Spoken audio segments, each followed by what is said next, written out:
is 365 Sports, powered by Sikkim365.com. Keljo, the pitch, and it gets away from Weber. And Oregon State's not covering the plate, and scoring from second base is McCarthy. 365 Sports is presented by IdealMRI.com. High-quality MRIs for $497 or less. IdealMRI.com. Your health is important, so is your budget. Been a game changer. This one's out to center field. It is deep. It is. Oh, my goodness! That did not just happen.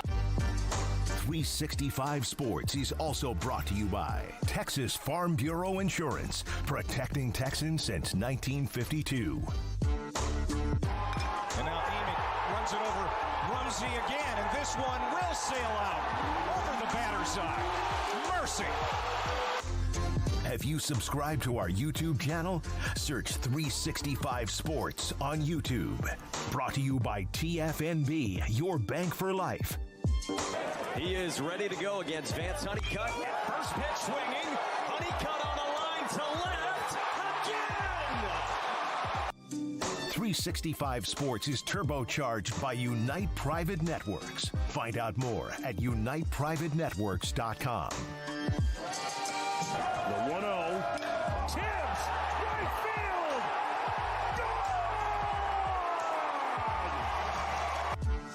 Now here's David Smoke, Paul Catalina, and Craig Smoke. All right, here we go on this Thursday. And with both the Big Ten and SEC getting the kind of revenue they get, there are probably not many ways that either the ACC or the Big 12 can make up for the revenue shortfall from the TV network money. But they're trying, God bless them, and trying to at least keep themselves above water.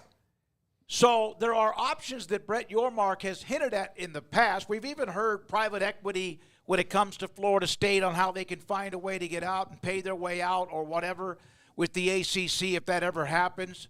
But Brett Yormark has talked about ways of finding money for the Big 12.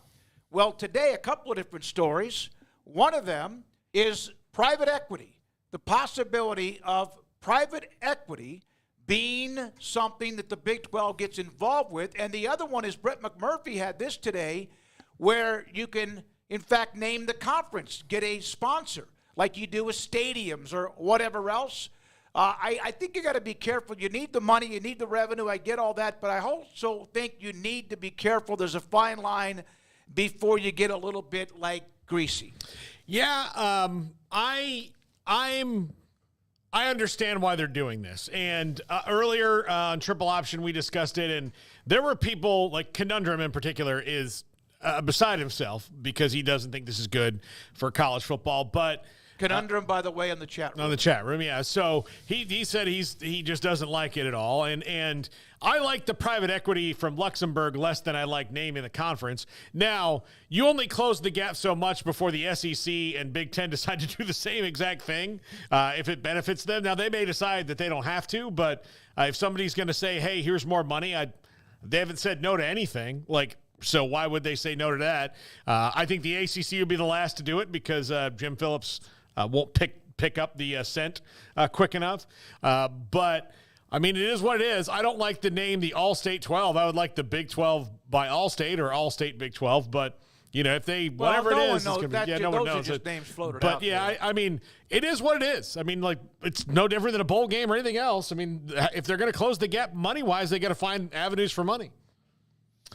Yeah, it's a really interesting story coming out today that we're just diving right into because it's the news of the day, and I think that there's a lot of things to unpack from it. I mean, there's two different stories going on for one. I mean, one's about naming rights, one's about private equity, and so there's different conversations to have about, you know, what each of those actually mean. But, yeah, I've got like a folder of thoughts on this. For one, the first thing that comes to mind is when Brett Yormark said he was open for business, and everybody wanted to just go, realignment, because that's the fun, popular thing to talk about. Like, we tried to say at the time of like, that's not necessarily what that means. Every time he talks about business and every time he talks about money, it doesn't mean go add more teams, because you're at a point now where adding teams doesn't necessarily add money anymore.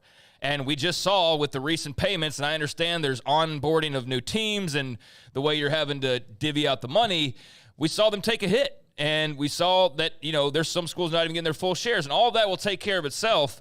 But you don't change that and everybody start making $4, $5, $6 million because you go to add 4 more teams whose now mouse you're having to feed. When he talked about being open for business, this is exactly what he was talking about. He wasn't talking about going and raiding the ACC. Now, I think big picture, that's part of what they could do or what they might be interested in and what they might focus on at some point in time. But again, that's not a story in their control. Like, that's all being decided in courtrooms right now. And sure, they can send their feelers or whatever and have their little backdoor conversations like they have with the Pac-12, and I'm sure they're doing all of those things. I'm sure every conference in America is doing those things. The SEC's doing that. The Big Ten's doing that. The ACC's behind the scenes trying to figure out, like, okay, if this happens, what do we do? If this happens, what do we do? Everybody's, looking at their cupboards and trying to figure out how they're going to best be filled moving forward and what moves they can possibly make. But open for business doesn't mean just adding, subtracting. It means selling the naming rights to your league. It means private equity. It means any way they can make money, they're going to try to make money. And I think Brett Yormark's made that very clear. Now, there are some issues with that. For one, like Paul said, you close that gap for a day, and then what happens? The SEC turns around tomorrow, and they're the Coca-Cola conference, or SEC sponsored by Coca-Cola. Now, will they do that? Maybe not, because they don't need the money that badly. But we already see Conference USA, like minutes after this was out, they're into a naming rights discussion. And so there's already 2 conferences in the span of an hour, a couple of hours. We went from 0 to now 1, and then, here's another one already having these conversations as well. So that money you make up, I just think it's going to be a never-ending process, because the moment you gain $5 million, then somebody who's already $5 million above you or $50 million above you goes and does the same thing, and then they increase it back to where it was. So it's a tricky thing to try and ever close that gap. But Brett Yormark is maybe not trying to close that gap as much as just try to separate himself and the Big 12 as far and as high as he can take them, knowing full well you're never going to close a $100 million gap or a $40 million gap. But can you make more than the ACC? Can you make more than everybody else and keep increasing that so you are a very clear number 3 or number, whatever? Yeah, I think you can do that. And so I think there's that element to this as well of it's being innovative. It's doing things a little bit differently, and it's probably going to be copied. So we'll see how much it actually separates you moving forward. The other part is, this is gross.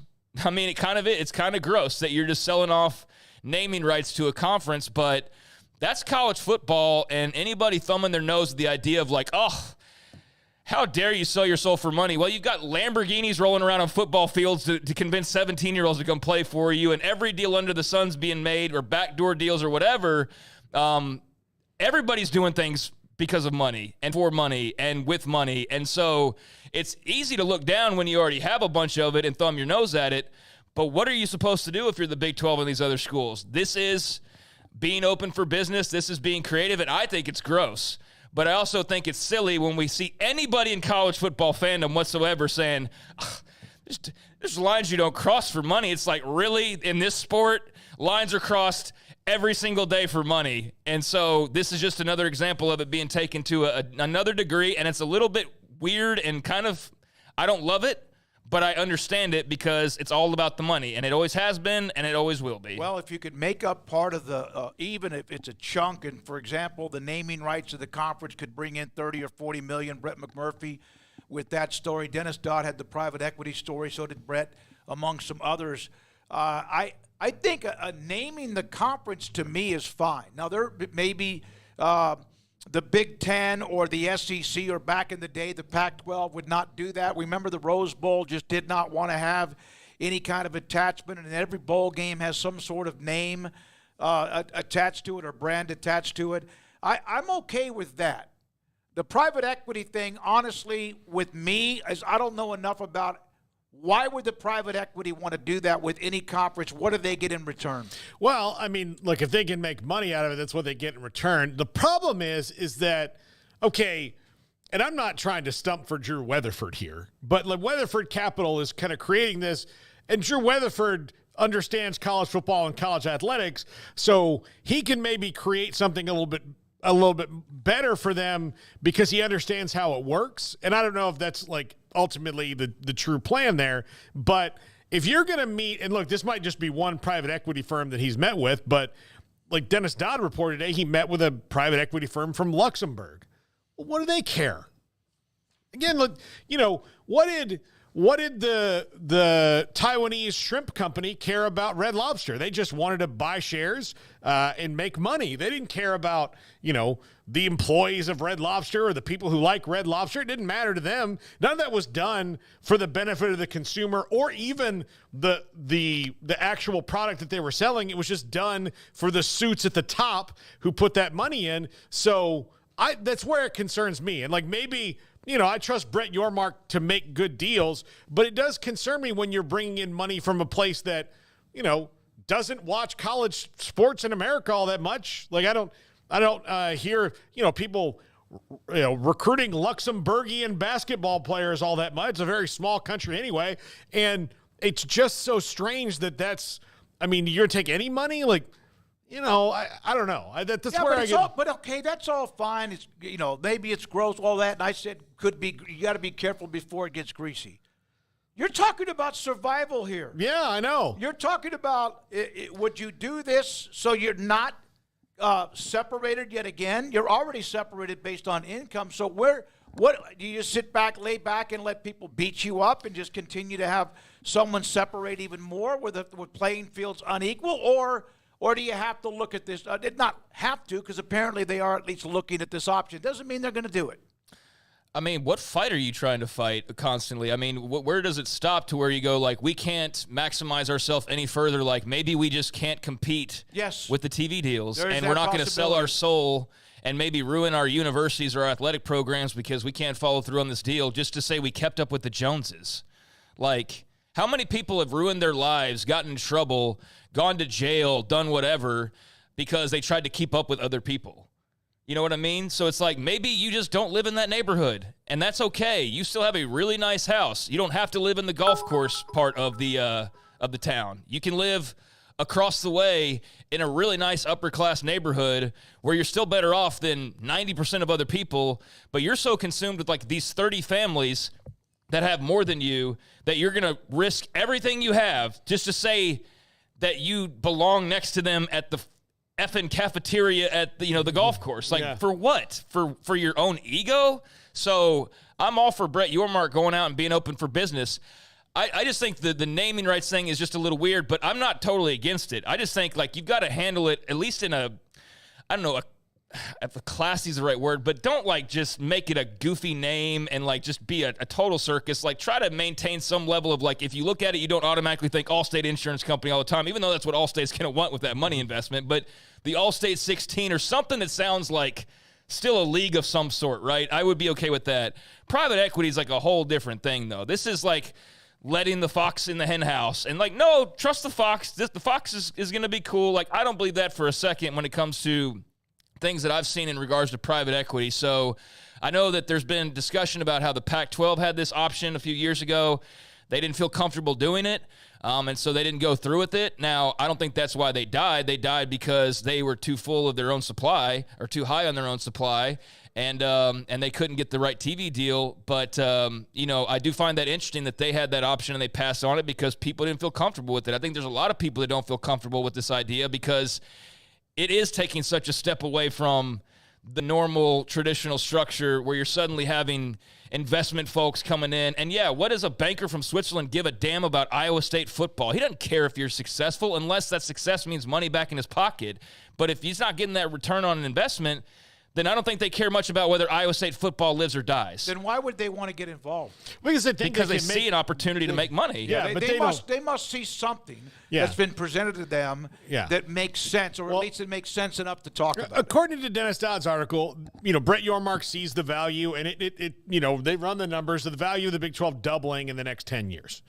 So if the value doubles, then that's something you'd want to invest in because you'll get a return on your investment. The difference between if college athletics does this and takes this money, they have to be completely different structures than normal private equity. You can't just have somebody come in and buy a Whataburger, right? And then instead of a Texas company, it's an Illinois company. Or, Budweiser is, Belgian and Brazilian right now, right? So they don't just come in and do that and have those kind of different things where they change things up. They have to invest money knowing that this is not like, a franchise or something like that they can just, turn around. This feels like a cash grab is what it feels like. It feels like, hey, we're going to be better off for like a couple years, but 10 years from now, we might not exist if we don't follow through on our end of this. And that's what I think is a risk that you're putting forward, that it's a short-term gain. And I'm sure Brett Yormark could, talk me out of this entirely if we were in a conference room, because that's what he does best. But I need to know, like, okay, so for 2 years we're good. We make more money. Even though you're not making the money, you're being given the money. You're borrowing the money. And then what about year 5? And what about year 10? This isn't like a constant revenue stream that just keeps rolling in every year. Like, here's an extra $20 million, everybody. That's not what this is. This is like an infusion of cash, and then where's my money after that? And if you think basketball is just going to soar and keep soaring and suddenly become this magical cash cow, I don't think that's the case. I think there's a reason to believe you can make more money off basketball, but I don't think that like being really good in basketball and being okay above average in football is going to necessarily bring back all these millions of dollars that you've borrowed just to stay competitive. I think, again, you live in a nice neighborhood, take care of your neighborhood, but sometimes you got to know when you can't afford to move up the block. And I feel like they're taking out a big loan to just try to keep up, and I don't know if that's the best idea. Is private equity actually a loan? Yeah, I mean, essentially. If you get a loan for an X amount of money, whether it's a student loan, which, of course, those are, like, I don't know, there's that debate about whether they're going to pay those back. But a loan to get a car, a loan to buy a house, you have to pay that back. Yeah, you have to give them return on their investment. And the things that they're going to have to guard against, well, like you have to make sure there's no predatory practices or dumb things. And I'll use the example of Red Lobster. I'm not talking endless shrimp. I'm talking about, all right, we're going to buy Red Lobster, and then we're going to buy the land that all the Red Lobsters are on, and then we're going to make them rent the land that they used to own. And then that's one of the things that they started to lose money on. And that's why they came up with, like, hey, we'll just do endless shrimp instead of doing it for 6 weeks. We'll do it all year because we have tons of shrimp. And they're like, yeah, but we're losing money on that too. We're losing money on every idea you guys have because you're just trying to squeeze us out to the last drop.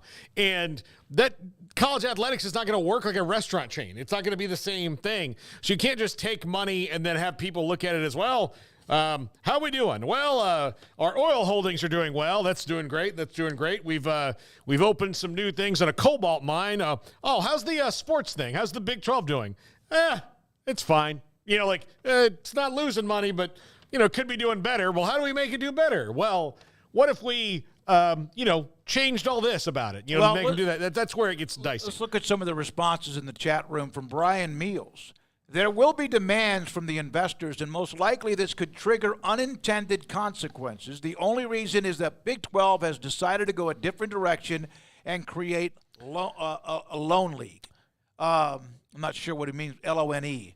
I'm not sure exactly what that. A loan? I guess a loan league, L-O-A-N would be. I do want to establish as well, because we just dove right into this, like, these are conversations, so, like, this has happened, and I think sometimes we need to clarify on that, like, this is our reaction to the ideas being presented, and they're not official. But I also don't think that these things trickle out if they're not pretty far down the road as far as being something that people want to make official, right? Like, this isn't coming out of nowhere. There's a reason why we're hearing about this from like 5 different reporters all at the same time. So it's clearly, and look, we've heard about private equity swirling around. We've heard Brett Yormark say open for business, and that's just what I think we tried to get across as best we could without harping on it last week. But yeah, open for business. This is open. This is what being open for business is. This isn't just like, we're going to go add some people and, prioritize basketball. No, it's like, we're going to possibly change the league, the name of the league. We're going to invite private equity into the room. Like, we're going to go to Mexico. Like, when Brett Yormark says we're open for business, it's anything that can make them money. And I think that's probably clearer today than it's ever been before. Yeah, and again, this is an idea. This is a discussion. Let me read a couple more of these responses. We also have a super chat. What? Also have a super chat. Okay, just making sure, yeah. Dustin Archambault, 365 Sports, the voice of the Big 12. Thank you, Dustin. Whatever helps and saves the Big 12, I'm down with it. There's also a response here about private equity will be the final nail in the coffin of college sports. Just wait until Saudi wants to buy the entire sport, just like they're trying to do with golf. That's from T-Mac 803-210. Here's the thing, too, when you see those initial figures, it's like we don't know a final figure. It said, anywhere from, it was like a range of like 30 to 50 million or whatever it was. Okay, well, you already are where you are as far as the number of teams go. So you just split those up, and let's not even pretend like there's not more expansion or whatever. So then there's another, 4, 6, 2, whatever, mouse to feed on top of that. But you're doing all this for a couple $1 million per school. Oh, I think it's more than that, isn't it? It's not okay. Well, $3-4 million. Well, the name of the conference would be you'd probably end up getting about $3 to $5 million each. It's like I think it's $50 to $60 million deal. The private equity, who knows how much that is? Yeah, that's going to be hundreds of millions of dollars. Yeah, you're right. I'm thinking of more of the private equity part of it. So the naming rights and that's not a big deal. I think it does feel just kind of gross because it's like, man, now we're selling conference names to sponsors. Like I think that's where it feels a little weird.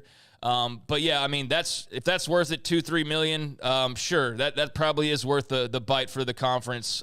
Thinking about it that way, but yeah, the private equity, obviously, that's a different type of money that I don't know if it's going to be worth it or not. Let me read a couple more from Sir Blah Blah Blah. Either you trust Yormark and his team to negotiate good deals, or you don't. Private equity will always get paid first. Nothing wrong with making money. The problem is these people can make 6 times their investment and still try to squeeze more out of it with no regards to the customers, people, etc. This is the bright signal from the Dallas office. The Big 12 will not be left behind or relegated without a fight. I support it wholeheartedly from that perspective, even if the fan in me hates the idea. Yeah, I mean, if you're like Team Big 12, then I don't think that you can fault Yormark for going and doing what he was hired to do. I mean, these are the types of things that you knew that he was going to try and get done. We've seen the WWE partnership. We've seen the naming rights possibility, private equity, Big 12 Mexico, Rucker Park. Like, he's done a lot of outside-the-box thinking. I think this is just more of that, and I think, that's what you signed him up to do. So here's the deal. It's like you got to separate – would I do it? Do I like the idea of it? No. Is it best for the Big 12? Maybe. Is this what you hired Brett Yormark to do? Absolutely. So doesn't matter what I think. It's what eventually the school presidents and everybody who has a say in this type of thing decides at the end of the day. But yeah, I'm just a little leery and just blindly trusting anybody. So yeah, you hired Yormark to do his thing, but that doesn't necessarily mean you also just let him blindly do his thing and just go like, hey, you go do whatever and come back and tell us what happens. Well, he's not perfect. Right, that's what I mean. There's a couple of ideas that never really came about that I remember having some administrators tell me that they would not like it, and it did not happen. UConn, for example, I think, when there was always that, what are they going to do?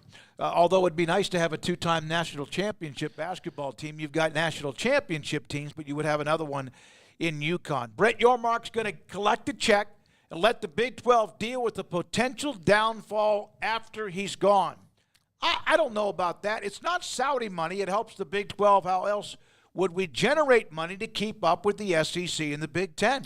The only way to really do that is to go win national titles, and that's a process that's not easily done, for one, and it's not one that even if you went and won a couple in a row, you immediately see the effects of that. That's a long, laborious, steady process, and that's why that's all you can really do, but it also doesn't do anything for you in the short term. So, yeah, the options are very limited as far as what you can do to get a massive cash infusion to keep you going along the lines of some of your brethren or ahead of them or just trying to catch up to them. So, yeah, these are the types of things that are the only options on the table, because without a string of like a decade of being playoff havoc wreakers, and it would take like a decade. It's not just a couple years you're successful and all of a sudden the TV networks are like, sign us up. That's clearly not fast enough for them. So yeah, here you are trying to figure out ways to expedite the process. Kim Coulter's for it, and I'll read a couple. No, that's sports and business in today's world and reality. He also then came back and said this, and I wish he would be more explain this more. You're already engaged with the purchase of private equity-owned products and services. Shake my head. I got to be respectful, so I'm leaving. No, don't leave, Kim. Yeah, if you explain it a little bit more for like me, as I'm a 5-year-old. All private equity is not bad. I mean, there's good private equity companies that come out there and do it, and there's private equity that comes in and does things. It's just when you open the door, it's really hard to shut it. And I think I worry more about, and not that, all American companies are trustworthy. I just know that American companies would understand it better because they would see it. And I'm not knocking these dudes from Luxembourg. They might be awesome. I don't know. But they don't, in that part of the world, they don't look at college sports the way that we do. We have a whole different system than anybody has anywhere else. And let me tell you this too, Kim. I'm sorry. I'm not a lawyer. I didn't go to law school. I'm not a banker. I didn't get a degree in finance. I'm just a dude trying to figure it out and understand. Like, I think probably most people watching this, and I know there are some financial people and there are some legal people, and sometimes we probably say something that doesn't make a lot of sense, but explain it then. Like, well, I'm going to try to, from C. John, welcome to College Football 24. Maximize your profitability, pay for play, professionalization, conference consolidation. Big 12 needs to lean into private equity, being proactive, not reactive. College football, which the Big 12 has always been more reactive. Brian Mills, thank you for the super chat. We appreciate that. Here's another. This is from Kim. My God, people commented on something they've never had experience with, but run to their safe place based on what they've been trained by the media to do and believe. Y'all all love the NBA. That's his first one. I don't see the second. Okay, part 2. Who the F do you think is behind the NBA? The freaking Chinese government doing the exact same thing, but we're supposed to talk about that. Hypocrisy reeks. I don't think those are the same things really at all. Yeah. Look at the NBA TV deal. They're making lots of money, so they can say, here, China, here's your money back. The Big 12's not making NBA TV money. That's the big difference. The NBA doesn't technically need more money, but people are seeing the return and going, look at all these games we can get. Look at all the TV networks lining up, right? Look at like every TV network's lining up to get the NBA. And yeah, like I mean that the China thing, like that starts getting into a whole nother universe. But yeah, I understand. I'm sure it's very hard for somebody so well versed as Kim, for all of us morons, to not understand the ins and outs of everything. But we're all trying to, I think, learn it together, which is part of the community that we have here, and better understand and help each other understand maybe what we don't know so well. I think with the NBA thing, they do have private equity. It works well for them. I also think they're about to sign like a multi-billion-dollar TV package with Amazon and every other network out there, and I don't think that that's something the Big 12 has got any part of. And the NBA in China is way more complicated. There's NBA China, which is $5 billion a year that they have, but owners in the NBA also have 40 principal owners have over $10 billion in China-connected investments. So that door swings both ways more than a private equity would. Nobody Jamie Pollard at Iowa State is all of a sudden not going to invest in have investments. They're going to have a ski lodge in Luxembourg City. Again, nothing happens without the president's votes. This sounds like a nothing burger, so I'm done with this topic from retired stockbroker. I don't fret over things that are out of my control. Yesterday we had that conversation about the ACC with Luke Fletcher and the response to us about, do we actually understand how good the ACC is, which as far as wins and losses, we get it. Here's someone from yesterday that wanted to bring this into. The ACC has the second most football championships over the past 20 years. Football chips ain't matter.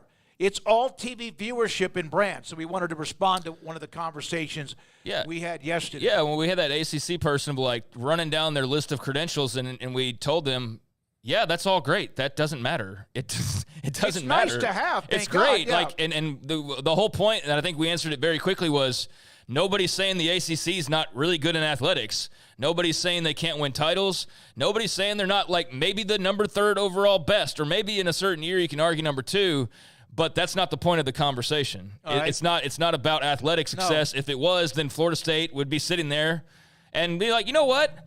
Yeah, we could go make another $40 million, but we're winning a lot here, Paul. Yeah. Let's stay here. No, it's about money. That's why the Vanderbilt, South Carolina, Mississippi State, some of those examples, even though they're not winning, doesn't mean they're not trying to win, but at least they're also getting that fat check from Kyle. Didn't Mark Cuban sell the Mavericks to an equity firm? Is he still running the team? He has a 27% stake. He sold it. Well, he sold it to the Adelsons. And a ton of money. A casino thing. So here's the thing about that again makes this a little bit different in that Mark Cuban did that. He still has a gigantic chunk of the team. It's like 27% or something like that. He has a minor stake in it, and he controls the actual basketball operations. Yeah. So he has the best of both worlds because he's still making money. He's still partially an owner. He still has, I'm sure, all the things that come with that, and he gets to play with the team however he wants with the roster and all that. Yeah, but he still has like a quarter of it. He sold, majority. But he's not the majority. He wasn't owner. On stage when they accepted their trophy list last time, right? Yeah, exactly. So he's not that guy anymore. No, he's not. But part of the reason he did that is he wants gambling in Texas. No, they're trying to get the casinos in Dallas-Fort Worth. And the people he sold it to happen to own a very large piece of real estate that used to be a stadium. So there are reasons he did that. So again, it benefits Mark Cuban in that, he did that, and the Mavericks, are owned by that. Look, many teams, the Red Sox, Redbird Capital owns the Red Sox. They've got NASCAR interests. They've got tons of other things, and that's a big company. Yeah, that's not all. Well, for the Red Sox, as Redbird came in, started cheaping out a little bit. But I just think that you have to be careful who those partners are and what their overall goals are. And we're also comparing an NBA franchise. Yeah. Owned by a multi-billionaire who's now been bought out, for the most part, by a casino multi-billionaire group of families to Kansas State. Yeah. It's not the same thing. It's not the same thing. Yeah, but some of the I'm saying in general. The NBA is private. The Big 12 is not. Joey Foster, Super Chat. Thank you, Joey. I see private equity as an influx of cash now.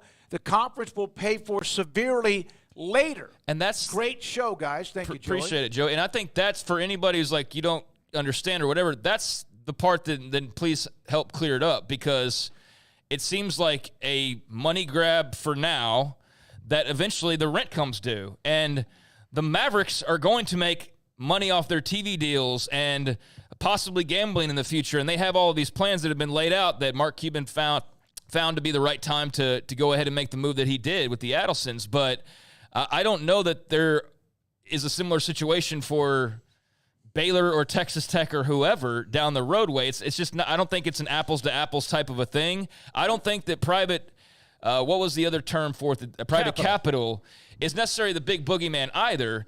I just get a little bit worried when it comes to a conference like the Big 12 where there is no guarantee of more money flooding in the next 10 to 20 years.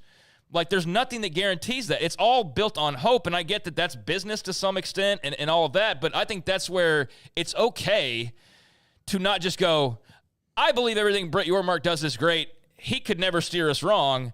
I think it's okay to go like, all right, I don't fully understand this, and when I do hear about it, it's never good. So I don't know if this is a good idea. It's okay to wonder about that, and I think that's what we're doing more than anything, because there are plenty of horror stories. There's plenty of success stories. Which way is Brett Yormark potentially guiding the conference? I don't know, but what I do know is I do appreciate the fact that he is obviously looking in every nook and cranny to try and figure out how he can best maximize, which is what he said he would do from day number one and what he meant when they were open for business. And today is a banner day, and the Brett Yormark is sticking to his word and trying to find every way he possibly can, from changing the league name to private equity to whatever else, to try and keep the Big 12 competitive. From that standpoint, I think that's exciting. From Bracket Cat, loving all the hot takes on Brett Yormark from OU and Texas fans today. Y'all left. Move the F on. Get back to licking Sarky's ball sack. Thank you. Man. Sometimes you maybe need to read those all the way through. Well, I mean, one day that's going to cost you. Like one day that's going to cost it's you. gotten close. Yeah. Here's the thing. By the way, Bracket Cat, thanks. Thank now you. I'm thinking of one thing and one thing only that I've never thought of once in my life. Yeah. Oh, my goodness. But this also shows the Just flaws see- in completely unregulated worship of the free market. This is from Jayhawk 11. Some things should be sacred. What happens when schools decide to sell their university naming rights? I agree with you, Jay. This is college sports, It's though. college sports, though. Yeah, It's college football in particular. But it is, yes, the worship of the free market is a problem that we have because it has allowed us as a country to kind of let the corporations, they totally run everything and they get everything they want. And then when we try to push back on them, they're like, well, how dare you push back on us? We're the ones who are the backbone of America. Yeah, but you really, fired a bunch of people and poisoned the water and got people addicted to Oxy and all this stuff. And they're like, it's kind of your fault. It's not. Yeah. But UT Parking, the private equity will be used to help cultivate new revenue streams. Let's see. It doesn't work out for CVC. What happens? They can't repossess a university. yeah, no, that's true. That's true. It just, it's got to be different. Like whatever they come up with has to be different than what is a normal private equity arrangement. Yeah, I think the schools are doing whatever they can. Like I said earlier, at what point do you just say, like, all right, we're not going to live in that neighborhood, but we're going to live in the one next over, and it's going to be really nice, and we're going to feel safe, and it's going to be great for the kids and everything like that. I think that's in a spot that the Big 12 is in or could potentially be in. I just wonder, like, how long do you chase the tail of the two in front of you, or do you at some point just you want to get to where you're very clearly third and you're okay with that. And if that's the move, then great. But I just think any ideas of you're ever going to catch up are just silly because it would take a 20-year run of national championship contenders, like legit in the game, winning the game on a regular basis, or adding another 100 years of history that's not possible to do. Well, it hadn't helped the ACC, and they've been having a pretty good run. They're also not the Big Ten or the SEC. But Let's accept the truth. Me and versus echo chamber. The Big 12 will never catch the P2, the P2 in the current setup. It's okay. Mortgage the Big 12's future is not okay. Yeah, I agree, and I think I was just kind of saying the same thing there. Like, you can very clearly be a number 3 and be a great number 3 and be a very healthy number 3, and everybody still makes good money, but you're just not going to make maybe twice as much money as two other leagues are going to be making. And there's nothing wrong with that because I think the whole idea is just to have a seat at the table, right? Well, maybe you're not at the head of the table, but you still got a chair. So, yeah, that should be the main focus for the Big 12. The focus shouldn't be for anybody, in my opinion, other than maybe Brett Yormark. We got to catch some. I think when you're doing that, you're just not even able to enjoy the ride that you're on because you're constantly just trying to nip at the heels of somebody else who's only getting further and further in the distance, mind you. And they're not getting closer. And for example, if you think that you're actually like, oh, everybody's making $2 million more because now we're the Allstate 16, which is probably about the most base name you could go with. So I hope that's something that they do.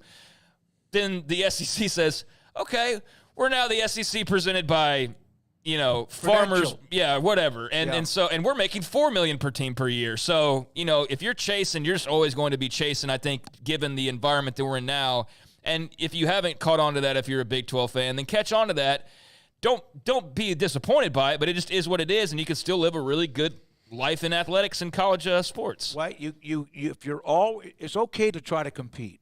It's also smart to understand what you can really do. Right. You could ruin yourself and be so focused on that you get away from what you do really well. But again, Yormark's trying to find some scratch. Yeah. I don't begrudge him that, and I trust that he's smarter about it than any of us would be. If he could have a great conversation with Kim about private equity and get into all the details and know what they're talking about. Like again, if you just put the 6 of us in this room and like, hey, go find $150 million a year from wherever you'll find it from. You've got 6 months.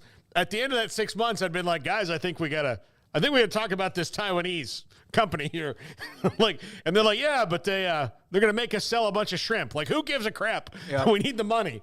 So Brett Yormark's not ever gonna be in that position. I just get concerned when it's large foreign investments into something that they don't care about. All right, great start to the show. Some of you are a little bit annoyed that maybe some of us don't quite understand how private equity works or how much it's working already, and that's fine. And that's why we're here to educate each other. There's things that we know that you don't know that we try to help you with. So I don't understand that frustration in some ways, but I do appreciate a lot of people, a ton of you, giving your opinion on it, including the super chats or not. We do appreciate that. We need to get to Chris Klieman. I'll just put a finer point on it. My concern is not private equity, it's foreign private equity that doesn't have an investment. Somebody in the chat actually mentioned that as long as it's a part of American companies. Because they don't care. Like, what do they care about the things that matter to people that they're never going to see? What does Luxembourg care about Manhattan, Kansas? What do they care? Other than Manhattan, Kansas sending them back some money. Yeah, I don't know. Like, so that's the thing that I don't know. I mean, I don't know if they care. Because if it's just another line on the balance sheet, then that concerns me. All right, when we come back, I had a chance earlier today to speak with K-State football coach Chris Klieman, and on many things, from their roster that they had to fill some holes. At linebacker on the offensive line, what is the quarterback room behind Avery Johnson? His thoughts about Avery Johnson, the passer, and much more. And I asked him this question at the end that kind of stumped him for a second. When did he kind of realize that he was good at what he does? And we get to that and more. Craig's Big 12 preseason football rankings just after 4 o'clock today. I hate your team, by the way. Just want to let everybody know that I hate your team. There's a lot of response when we put those up the last couple of days with Paul and also with me. Shahan came on and defended my pick of Arizona third because somebody started going after me on that, an Oklahoma State fan, and that's fine. It's all part of the discussion of what we do in sports is debate, and then we get to see the results when the season begins at the end of August. This is 365 Sports. Stonewood Dental. Dr. Steve Childress is my dentist in Robinson, Texas, and has helped me really kind of, in the last 4 years, get a grasp on really what I needed to worry about when it comes to my dental work, not just the normal fundamentals of being able to brush your teeth and floss and all of that, but to kind of get ahead because he saw some of the, I guess you could say, concerns from my not taking care of my dental work the way that I should. For example, I loved sweets, sugars, and that came back to haunt me with teeth being pulled or root canals or cavities, whatever it might be, but feel a lot better about it now than I did. And I didn't go to the dentist because I knew they would find something wrong. Dr. Steve Childress, though, has made me feel comfortable enough to when it's time to go, I go. And if something's found, that's good. If you don't do that, then 6 months later, it's worse. Dr. Steve Childress, he's my dentist, Robinson, Texas. Cars priced right, day and night. Average your car in Texas. Trucks built for you, red, white, and blue. Average your car in Texas. Cars that zoom with lots of room. Average your car in Texas. Count on us, a dealer to trust. Average your car in Waco, Texas. Let the journey to financial brilliance begin with Genco's limited earnings with a Kasasa cash account and get paid monthly with a 4.25 APY. That's $425 annually. Then invest in a 13-month share certificate and earn 4.9 APY. That's $529. Earn cash and outshine the rest. At Genco, we offer you the sun and the moon. Kasasa based on average daily balance of $10,000. Certificate based on $10,000 investment. See GencoFCU.org for details. NCUA. Waco Regional Tennis and Fitness on Lakeshore Drive is a premier elite life-changing experience where you can change your mind, body, and soul. Offering over 50 group exercise classes every week, including boot camp, bar, silver sneakers, and 10 cycling classes with morning and evening classes available. New state-of-the-art bikes that allow you to compete against yourself with a screen monitoring your speed, miles, resistance, and power. Personal training with Christy London, Randall Corley, Alex Botch, and Nathan Roach, where you will be encouraged encouraged and motivated to grow, losing inches in weight the right way. There's a kids club included with your membership, plus sauna and tanning bed. 16 tennis courts plus a beautiful stadium court, and longtime youth tennis pro Britt Coleman and assistant junior pro Kenna. Adult tennis lessons and clinics with Blake, and the commitment to pickleball with 8 courts and instructor Jody Thurman. Visit the website at wacotennis.com next to Hawaiian Falls on Lakeshore Drive in Waco. Automatic Chef Canteen is a full-service micro-market vending and office coffee provider with state-of-the-art vending equipment, a wide variety of products, and offering custom-fitted micro-market vending office coffee solutions for your employee break room. You want a full break room solution and a workplace oasis? Well, Automatic Chef Canteen, locally owned and operated for over 50 years in Central Texas, also includes in-house mechanics on call 24/7 for fast, reliable service and maintenance. Automatic Chef Canteen, 6900 Imperial Drive in Waco, or online at automaticchefcanteen.com.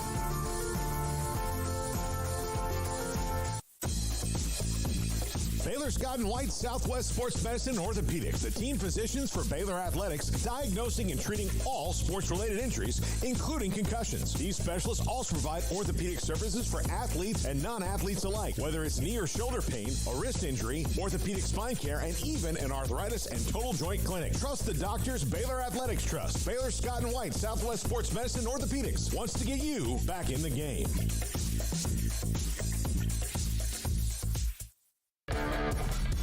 This is 365 Sports. The 3 o'clock hour is sponsored by Waco Custom Marketplace. Meats, sweets, Texas treats, and a cut above the rest. 425 Lake Air Drive, Waco. Kansas State football coach Chris Klieman with me. David Smoke, 365 Sports. It's always great to have the head coach of the Wildcats with us. It's kind of is there ever a downtime anymore? There used to be a chance to kind of breathe and get away, but is that even the case anymore in college athletics as a football coach? Well, for sure not in the month of June. We've made May and June really busy. Not any downtime. I hope everybody in our profession does shut it down for a few weeks in July. I know you're still texting and communicating with recruits, but with the grind of what our season is, we're going to shut it down for a handful of weeks here to start July. But no, it's few and far between anymore. Did you gain what you needed to gain, one, through what you signed, of course, back in December and then February, but also the transfer portal? Seems like you got a nice chunk that came in. We'll find out. We're with our guys right now. We have workouts with them, and there's a couple of position meetings and things. So you're watching the guys go through conditioning with our strength coaches. The thing that we've got to find a way in college athletics to figure out, or college football, to figure out is you lose kids in the portal after spring ball, you bring some more kids in, and then you don't get a chance to practice with those guys until August. And so all you're doing right now is watching them condition and maybe having a meeting with them now and then, but you're not really getting a chance to practice those guys until August. And so that's it's going to be a busy month of August trying to learn your team again. Well, as far as the after post-spring drills and whether there's a scrimmage game or even none, and then you have the possibility of people leaving. How frustrating can that be? Does that change the way you went about what you did? And then on top of that, do you feel like there's a chance that you could have maybe a midsummer type, I don't know, practice type deal where you guys get about 3 to 5 days or so? Yeah, I would like us to go to an OTA model similar to what NFL does in the month of June, because I go out there now and I know that's our roster. That's who we're going to have. Nobody can leave. We're not bringing anybody else in. That would be ideal. The spring ball stuff is great from a development standpoint, but in the same respect, are you developing them for somebody else? Are you developing them to get ready for your season, for not sure if they're going to leave your program? We were fortunate.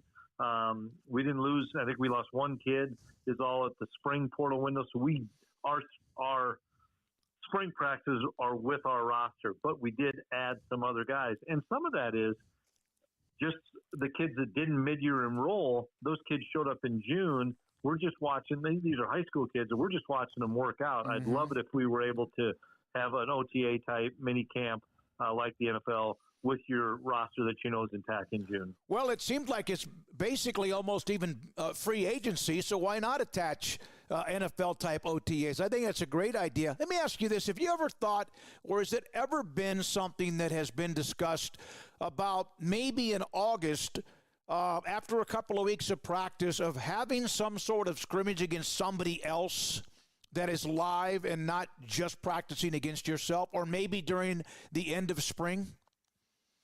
I know it's been talked about. If you did, it would be still a lot of young guys playing, because if it doesn't truly count, are your best players really going to go and risk injury? Right. And I'll be honest with you, some of that is the bowl game now. You know, if you have people leaving your program because they went in the portal in December, which we had last year, we played a lot of young guys in our bowl game, especially on special teams, where we got a pretty good evaluation of those guys. You got to practice them for 3 weeks, then you got to play a bowl game, get some guys some reps that maybe didn't have as many reps during the season, whether we had attrition, whether we had people not playing in the bowl game from injury, whatever it may be. Not having that game count, I think, is a step in the right direction. But everybody's numbers at specific spots, you're developing depth. You usually know who your starters are, not where the depth is at. That's why I would love for us to get our hands on them in June. That's more important to me than getting our hands on them in April. Jake Clifton left to go on a mission trip. Also, you were able to kind of fill that, I guess, with the portal. And the other question I had, and whenever I've talked about K-State, is Avery Johnson. We know how dynamic he is. We've seen him. He threw the ball more in the bowl game than he did almost the entire time he played during the season with Will Howard. But you still need that insurance policy. How much did Taquan Roberson bring that to your roster and depth chart? We hope it did. Once again, we were on Taquan in May, so we didn't get a chance to practice him, but he's played, and that's the biggest thing. Right. We've got a talented quarterback room.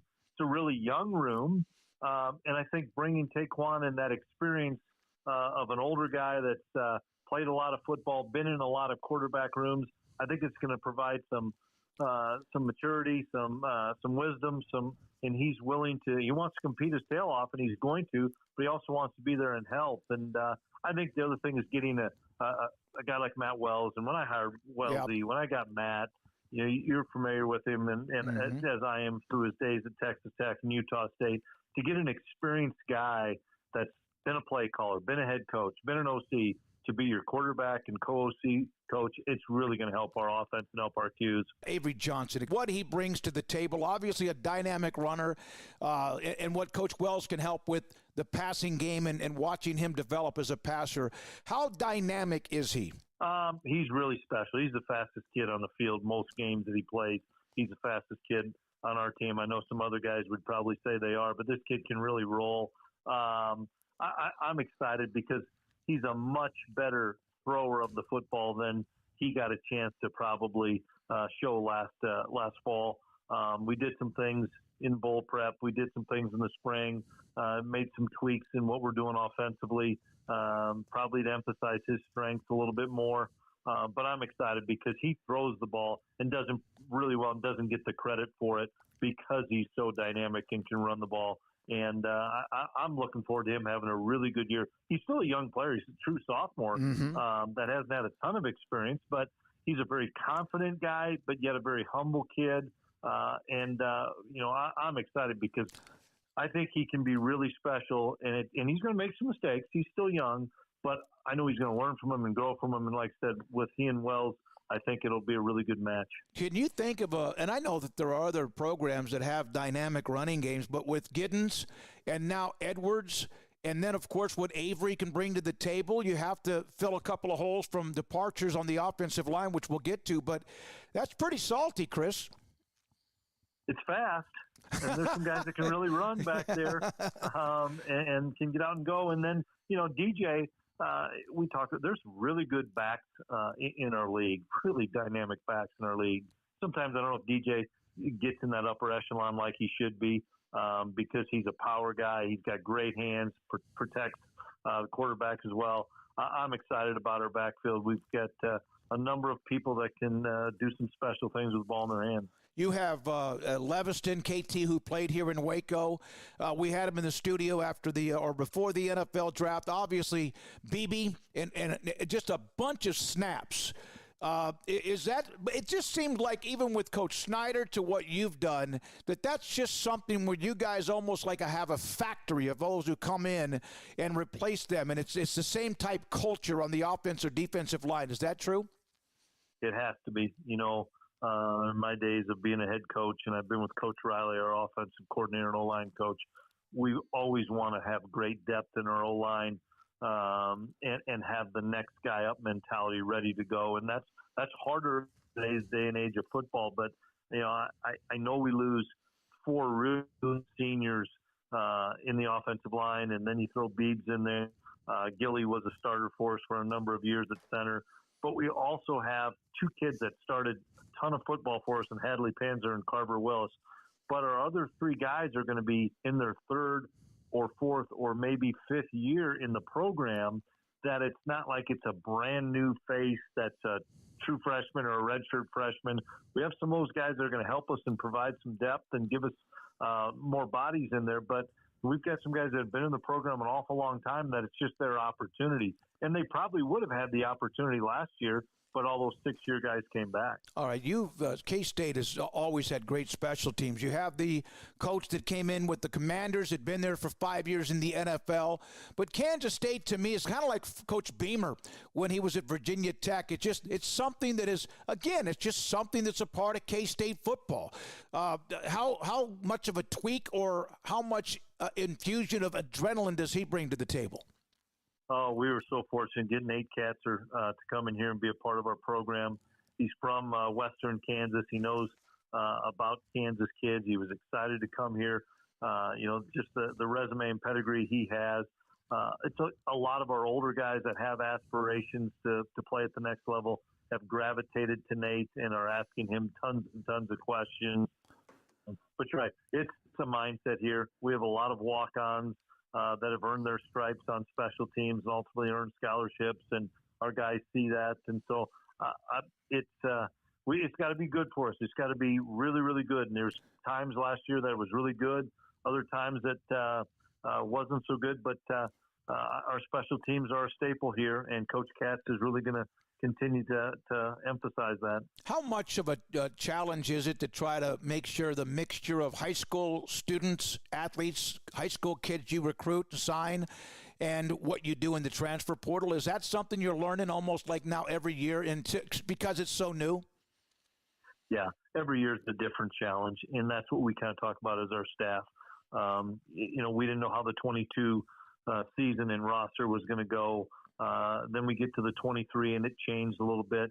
Now everything we're doing is focusing on the 24 team and what that roster is, whether it's true freshmen, and we're going to play more freshmen. I think everybody's going to play more true freshmen now, to the transfers, to the returners, and getting, we're looking at 25s and 26s, but you got to play in the now. Mm-hmm. You got to do everything in the now. You're developing still, and we're still a developmental program, but everything needs to be in the now and how you can be successful in the current season. And for us, that's this summer and fall. Do you have any idea how this conference shakes out with the new 4 coming in? Obviously, what Coach Whittingham's done at Utah is really, really strong. In Arizona last year, despite the coaching change, they have some dudes coming back, and then those who you already know. And there could be like an algorithm of a schedule that can help or hurt a team. Is 16 almost getting to the point where it's too much? No. I like the number. I mean, that's what everybody's going to, is these right. 16-team leagues, and it's competitive, and there's great parity, and I'm excited because of the new life that's come into our league with different teams. I think it's going to be fun for fan bases. We get Arizona and Arizona State coming in here, which will be fun games and really good programs, and Then we go to BYU, to Colorado, to Cincy. Put a lot more work on our staff because we don't have a log of games we have on all these teams. And so, it's just strange for me. We don't get to hook up with Baylor this year, regular season. We don't hook up with TCU. We don't hook up with Texas Tech in the regular season. But that's just kind of the new wave of our league. And there's tons of parity, but it's just strange not playing some of those teams that you've played every year. It is. Two more questions, and I appreciate your time. Chris Klieman, head coach at K-State. Was there a moment when you were a younger coach or even early on as a head coach at North Dakota State where you felt like you belonged? Oh, boy. I never felt like that I really belonged, honestly, that I was just blessed with the opportunity and I was going to make the most of it. I never feel like, and I tell this to our players and I tell it to assistant coaches and even myself, don't ever think you've arrived because somebody's going to knock you off. Don't ever feel like I've got this thing licked and I've got it made. Whatever we're always growing and we're always trying to get better. And I still don't feel like I've arrived because I haven't. There's so much more that I want to do in my tenure here at K-State. And I say that if I feel like I've arrived, what am I going to tell a kid? That, okay, now all of a sudden Avery, all of a sudden he's arrived. No, there's so much more in front of us. And I just think we're always growing and getting better. And you never feel as soon as you become the success you are, the most likely person to beat you is yourself. And I'm never going to let that happen. I'm going to keep growing and keep pressing and keep trying to improve. How critical is it if there are non-conference games initially between teams in the Big 12 and the other autonomy conferences and even some tough and could be challenging non-conference games against others to win those games to give the Big 12 something to get like a little oomph on the national scale? Yeah, I hope with all the realignment that's gone on that we all collectively in the Big 12, I know we want to beat each other's brains in during the season, that we're rooting for each other. I think it's really important that we stand behind each other, and these non-conference games are going to be really, really important and really big to set the stage for later on in the season because our league is so good, but we need to root for each other and have really good success in the non-con. Be honest with me. How many Pop-Tarts have you eaten since the bowl game? Man, you know what? I'm looking at my desk, and I still got a box there. I went and bought a box. I bought, I think the strawberry, the cinnamon, which I think seems to be the most popular. I like the strawberry. And we put it up on the set after your game. That was just a phenomenal post-game celebration. And I loved that. It brought back kind of some of that innocence of what bowl games used to be. 100%. And they did a phenomenal job marketing. Our kids absolutely had a blast. And I know you don't get a chance to go to a bowl game again twice, but the next people that go to that game are going to absolutely love it because it was a lot of fun. And to go and be in Florida was pretty special, too. Go enjoy, if you can, some decompression and take a deep breath. We always appreciate your time, Chris. Thanks for your time today. Appreciate it. Thanks for having me. Kansas State head coach Chris Klieman on 365 Sports. We love TexasBeefHouse.com, the Duvall family, and everything they represent, their products, and also those who love to grill during the summer. We've discussed that with Samantha Duvall, who joins us, and now Father's Day is just around the corner. We've got this year a Wagyu New York strip Father's Day bundle, and that will come with a package of our New York strips. There's 2 steaks per package, a package of our jalapeno and cheese patties, a package of our regular hamburger patties, a stick of summer sausage, and our garlic links. And it's all online, TexasBeefHouse.com. This bundle will ship free in Texas, Oklahoma, Arkansas, and Louisiana. So this is the perfect time to grab it because all of our steaks are only sold in auction. There will only be a limited number of these packages. So get online and order yours for your favorite dad out there. We're growing every day. Our biggest next step that we have is Bid on Beef. It is actually going to open the month of June with a sale up in New York, but this is going to be a website that we're going to do all of our our beef auctions on. So it just makes it a lot easier, our own platform. Go to TexasBeefHouse.com. Father's Day, the summer, family reunions, and so much more, plus the ability to bid on beef. TexasBeefHouse.com. Pizza, burgers, and Bears football. There's no place around Waco that serves them all other than Bubba's 33. Come show your green and gold and enjoy some of Waco's best food and beverages while watching your favorite team, the Bears. When real Bears fans get hungry, Bubba's 33 is the #1 spot for ice-cold drinks, hand-stretched, stone-baked pizzas, and bacon-infused burgers. Join us for indoor or patio dining. Bubba's 33, Waco's restaurant and proud supporter of Baylor Bears football. Sick 'em, Bears. Riverbend Liquor and Wine now has 2 locations to serve you. The original on Lakeshore Drive at North 19th Street and the brand new spot in downtown Waco at 600 Franklin Avenue. If you're looking for the best in craft beers or local Texas bourbons, then the original is the place to be. And for the latest trends and online phenomenons, head downtown to the Franklin location. Either way, you're going to get the same great variety, customer service, and speedy experience. Check out both locations on their Facebook and Instagram pages. Riverbend Liquor and Wine, Lakeshore Drive at North 19th Street, and now downtown on Franklin Avenue. This is 365 Sports. Text us at 254-339-1122. The text line is sponsored by Riverbend Liquor and Wine, with the most extensive variety of craft beer in Waco. A hidden gem on Lakeshore Drive and 19th Street.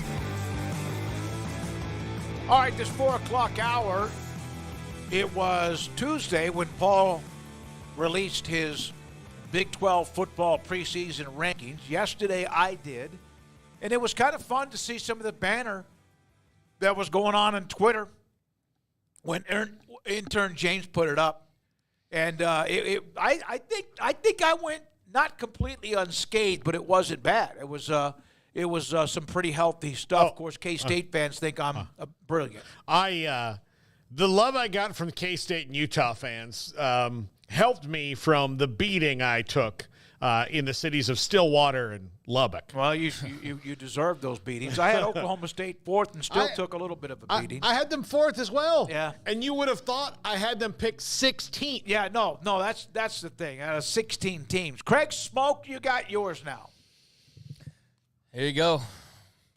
Take it to the bank. Well, we've said that you both said yesterday when I asked the question, how many of those who turn in the poll will have Utah and Kansas State somewhere 1-2, 2-1, whatever? You think about 90% of the ballots will do that, and there's Craig's right there. There's Oklahoma State up a notch because he's scared of wet blanket. Yeah, I only put them there just to simply get rid of any of the toxic backlash that you guys got. And also, so Craig's he'd be running like, for political office. He'd be like, look, those two guys really hate you. Totally. Yeah. Like if Oklahoma State finishes 3rd, I'm gonna be like, see, told y'all.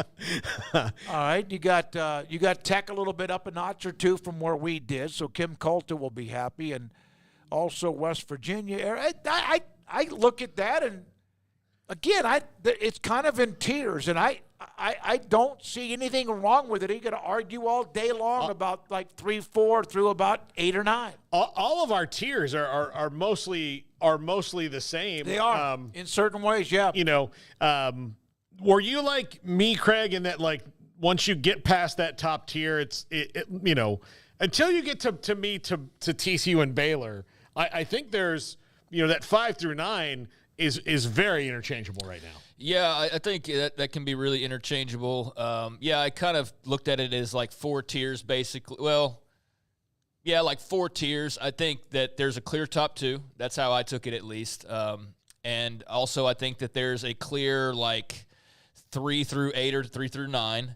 I think there's a clear like 10 through 13-ish, and then I think that there's a clear like bottom 3. If you look at most polls, you look at most ratings, you look at most anything, Arizona State, Houston, BYU, those are expected to be the 3 worst teams, I think, by most metrics, most polls. I think the same way we talked – I don't know this because I haven't looked at the bottom of polls as much, but I would bet it would be similar to the Kansas State, Utah at the top. I think it just the order would depend on the individual. But I mean, I spent a good deal of time on this. I didn't take it lightly. I looked into all sorts of different nooks and crannies to try and figure out like things about teams that maybe separate them a bit more than maybe somebody else looked for in putting theirs together. So this wasn't just slapped together or done without some thought going into it, including Utah over K-State. I spent a lot of time debating on Utah versus Kansas State, and I finally came to a point where I gave Utah the edge. And if you guys are interested in why, the reason why is I think that they are not so much a 1-2. I think they're a 1A, a 1B. Mm-hmm. And I think that for me, Utah getting Cam Rising back is a really big deal. But not just getting him back, getting Brant Keithy back as well is a huge target that they did not have at their disposal last year. Do y'all remember the quarterback play last year that they waded through and slogged through and still went on to go and win like 8 games and do so with all sorts of injuries? Now, other teams deal with them as well, but I think in particular you lost your best wide receiver and your best receiving target and your quarterback who's been the guy for you for a couple years, and you didn't have him at your disposal. So to still manage and wade through a season in a very competitive Pac-12 and end up in the second tier, if you will, I think, when all was said and done, is just a testament to Kyle Whittingham. There's not a lot that separates these programs. I just think that Utah is going to have a very good defense, like an elite level defense. And I think that there are some questions in comparison to K-State maybe about the weaponry, but I think with Keithy, I think with Rising, I think with that defense, they don't lose a ton.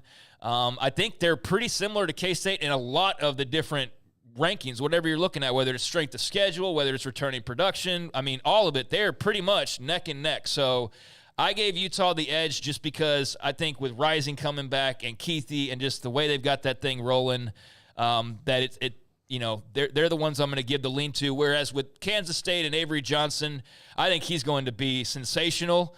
But I do wonder, not only in having a young quarterback who's not nearly as experienced, I get he's got a great run game around him. I get he's got a solid offensive line, even though they lose a guy like Leviston, especially like BB. But you're also changing offensive coordinators, and I don't think that doesn't ever matter at all. I think Colin Klein got a gig at A&M because he was really good. And I understand that the new guy is not a new guy and that they hired him from the outside. He's an inside guy. He's been around Klieman for a while. But I still think that young quarterback starting from the start of the season, new offensive coordinator, a couple big pieces on the offensive line, that was enough to just tip the scale slightly in Utah's favor for me. So there was my explanation for 1-2. Well, and Chris Klieman helped kind of discuss the Avery Johnson improvement and how dynamic they feel like he is. And Matt Wells, one of the Matt things Wells is a big hire for them. It's a hell of a hire as an offensive coordinator. He's been around and has been a head coach. What didn't work out at Tech, but he's got a heck of a resume. He's not what Tech needed. He was just not what they needed. They came in at a time where they needed to create enthusiasm, and Matt Wells he's even keeled. They needed a Joey.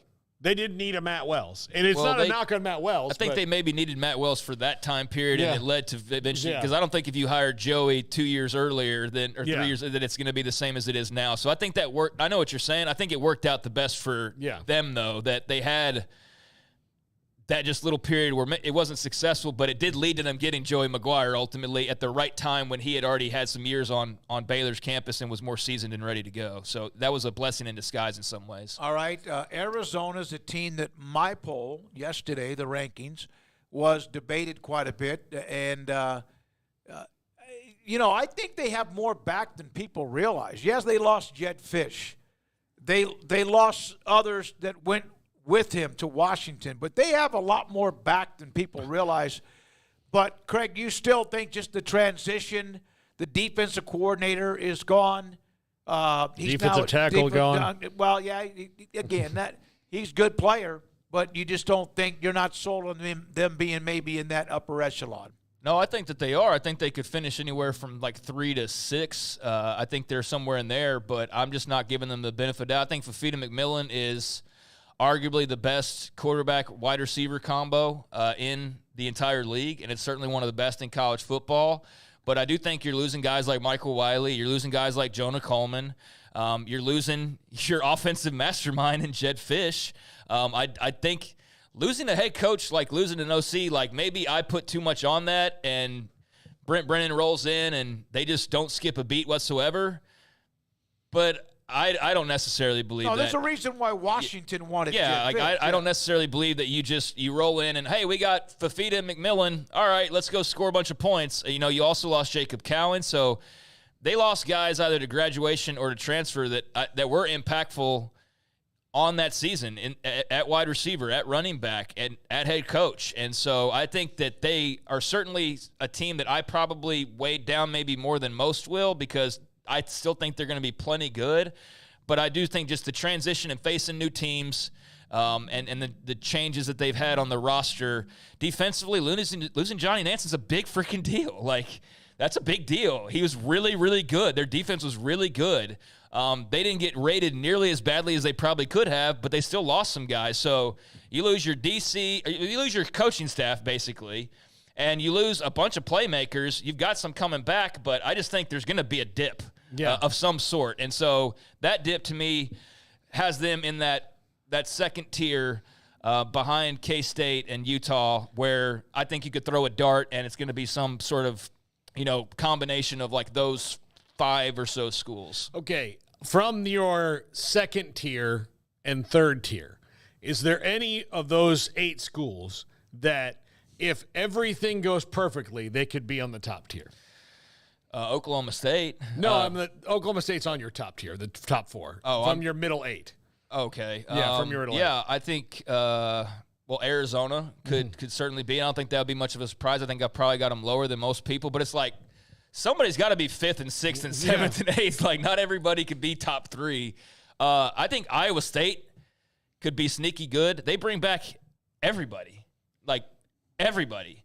They don't have the type of changeover at coordinator that a lot of other schools have had. I think that they are just kind of a steady Eddie. Now, they do have the change with Taylor Mouser taking over as OC, so I take that back. They did have that change, which I do think that is significant to some degree.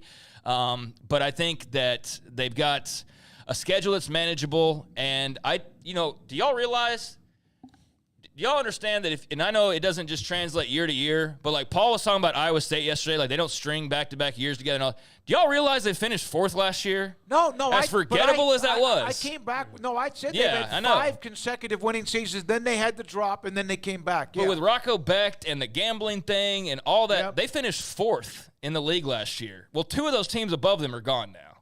So I'm not saying that translates exactly, but I do think that having pretty much everybody back. Now, Shieldhouse could be a big loss. We'll see on that. But I do think Iowa State's just one of those gritty type of teams that they're going to have a really good defense again, and I think that they can definitely play with just about anybody in this league. So, I could see them being a little bit higher than 5th. And then, the rest of them I have questions about. I don't feel like Tech is going to end up in the Big 12 title game, to Paul's question, or West Virginia for that matter. I think they can make a lot of noise and be up there near the top, but I wouldn't say I'd expect them to make such a jump that they'd be at the top. Yeah. I agree with you. I think this year's rankings fell together, in my opinion. Yeah, you could argue between like 3 and 8 all day, but I just thought that this year's rankings did not make me wait. Well, I better finish this up tomorrow and sleep on it. Yeah. I just thought for some reason it kind of go melted. crazy doing this because there's so little separation in most cases for a lot of these teams that you can put them any way you want to, and you have as good of a chance of being right. Now, I put a lot of thought into the order and everything, but yeah, I think to Paul's question, I think Iowa State could be a little bit higher, but yeah, it's anybody's guess as to how this figures out, but I enjoyed doing it. It is 16 teams is a lot, though. 16 teams is a lot to try to separate, but I feel pretty good about where that all landed. Every one of us has had Baylor in that last 5 or 6 group of teams, right? In that third group. I think most everybody probably will. What does that mean for Dave Aranda if that's how it works out? Well, I guess it'll depend on how many wins that equates to, but I don't see any reason why, other than just giving somebody the benefit of the doubt, they should be any higher on this list. I don't either. Other teams made moves too. Yeah. Mm-hmm. I can break down, like, in no list, I don't care who they lost, should Baylor be over TCU at this point? No list. They have no reason to put them above TCU other than just faith. Mm-hmm. So I'm not going to do that. Just like, yeah, they could be better. Like, there's nothing, though, that tells you that they should be better because TCU is also going to be better on paper. They also went out and made a bunch of moves. So, I think, unfortunately for Baylor, like, they went out and I think that they improved, but I don't think that they improved to the extent of, like, you're like, yeah, they're suddenly going to be better than all of these other teams who went out and did the exact same thing to their rosters to improve. Like, UCF should have beaten them last year. They went out and they got better. They got better up front. They got better at quarterback as far as having a more sturdy presence. We could break them all down individually, but what does that mean for Dave Aranda? I think that depends on what that final record looks like. Is that 5 wins or is that, 4 wins and they weren't even close to 6? Or were they 5 and somebody got hurt? That's the kind of nuance that we don't have in a preseason poll that will say way more about where they finished than where they possibly finish. Yeah, 6-6, which gets you in a bowl game. Is that still enough? I think it depends on how you look at it. Is it where they showed promise but lost to 2 or 3 teams that are in the top 25? But Paxton, among others, have brought that up as far as questions about what does it mean, building speed. Baylor kept Aranda at 3-9. If he goes 6-6, he won't. That's what Bill said, that he would be an improvement, and Mac Rhodes will keep him. Oh, yeah, for sure. If he goes 6-6, yeah, he's absolutely coming back for another year. Absolutely. What if it's – you think so, Paul, 6-6? Yeah. I mean, it's an improvement, What are you expecting? That's a 3-game improvement. That's getting to a postseason. I mean, like, what is Mac Rhodes wanting? An 8-win season after 3-9? Now, look, I think the fans at 6-6 may be a little bit like, well, it wasn't good enough for us. But the thing is, you have to have a realistic view of how much it dropped off. And if you can make it, halfway back to where you want to be in a year, or, a third of the way back before you're in the 9-10 win territory, I mean, if doubling your wins and getting bowl eligible isn't progress, I don't know what progress is to you guys. I think it depends on not who you beat. I think it depends on how you lost. Yeah. Yes. I also think that this particular fan base, so forever they didn't look at recruiting rankings because Baylor was never on one. I've told the story many times about there was a day where signing day when I first started, and I went to get everybody, and I couldn't find profiles of 5 guys on the internet. I was like, they signed these guys, and there's you call their coaches to be like, yeah, we were thrilled. They just came in. Good for him. He's going to play, D1 college football. But then, the influx of recruiting, I think sometimes you listen to coaches and you hear that like, oh, we love our class. We love this. This guy's really good. This super athletic. He was 4-star, 3-star this. And they think like, okay, this is going to happen and these guys are good. You don't know they're good until they play. And so that's also an example of when the sport was entirely different than it is now. And so now it's even worse because we don't know how good this team's going to be. Like, the offensive line is going to be completely different, essentially. Right. The wide receivers are mostly going to be kind of moved around. They've got a new quarterback, no matter what, whether it's Robertson or Finn. The defense is going to be coached by the guy who's the actual defensive genius. Not knocking Matthew Pallage, but there's a reason that they made that switch, and to maybe get Pallage ready for the next step as a full-time, play calling defensive coordinator again. But those things are different all for a reason. They have to use every club in the bag to try to make this team better, and to think that they're going to flip the record and go 9-3 all of a sudden, I think would be very naive. All right, Craig, thank you very much. By the way, Arizona State, the pick for last was really difficult. Their schedule is freaking brutal. They don't have the lowest ranked schedule, I don't believe, but they have a pretty tough schedule, and that's what ultimately tipped the scales in their favor. I think Scatabo and McCaskill at running back should be pretty salty. But I just didn't love a lot of the other things. Like, there's still uncertainty at quarterback, post-Rashada. With Levitt there, he hasn't played a ton. He's not, a proven factor by any means. So their schedule came into play in trying to differentiate. There's a lot of people that are really down on BYU. Really down on BYU. And I don't know. I think they've got enough games at Provo, and I think Gary Bohannon's enough of a steady hand that Kalani Sitake will find a way to win. But that's an interesting team to watch because there's not a lot of expectations there it feels like heading into next season, even though you'd think first year in the Big 12, you're talking about how they're going to improve and all that. And I just got the sense that there's not a lot of optimism that they're going to be, a really good team. Maybe that's different inside their walls. But Scott Mitchell's going to join us in the next segment. We'll ask him about that. He was on the broadcast for them for a while, and he moved to a different radio station in Salt Lake City. But he'll be a good person to pick his brain on what he expects with Utah, but also with BYU. So that's you're right. It's like they are. Like, you got to remember they're there. There's separation between there seems to be such a large separation between the top 5 or 6 teams and then the bottom 4 in the Big 12. They pretty much everybody had 11 through 16 about the same, as far as maybe not in the order, but they were 11 through 16. Well, and I went against the grain with Oklahoma State at 3.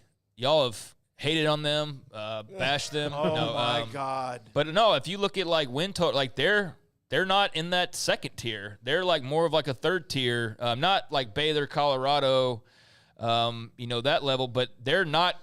They're closer to the middle than they are to the top. They're over and under right now in Vegas is 7.5. Yeah, like and so for me, that was one I really weighed on a lot. But I don't know. I give the benefit of the doubt to Mike Gundy and basically having the entire roster back. I don't love Alan Bowman, but I don't know. I feel like they're not going to have such a drastic fall off with most guys returning, but that is the team I know that people are probably the most split on, and so we'll see if that benefit of the doubt is right or wrong. Scott Mitchell will be here with us in the next segment from Salt Lake City Radio. His thoughts about Utah entering the Big 12, and also with what's going on at BYU, and are they kind of just in a down period just because of the numbers of teams and what's going on there?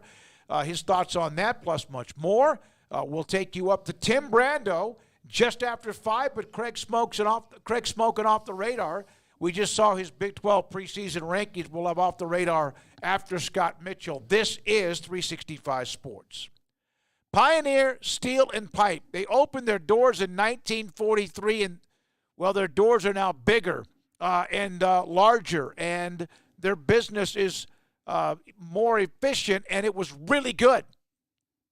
But now they have more bays and better opportunities to load up the product that you buy, that you need for commercial or real estate, for metal buildings, whatever you're building, they have the supplies for that. But also their ability to get it inside of your truck, 18-wheeler, a hauler, whatever it is there, better now than ever before. Opened their doors in 1943. Pipe, steel, and metal. What you need to build. Pioneer Steel and Pipe, pioneerboys.com.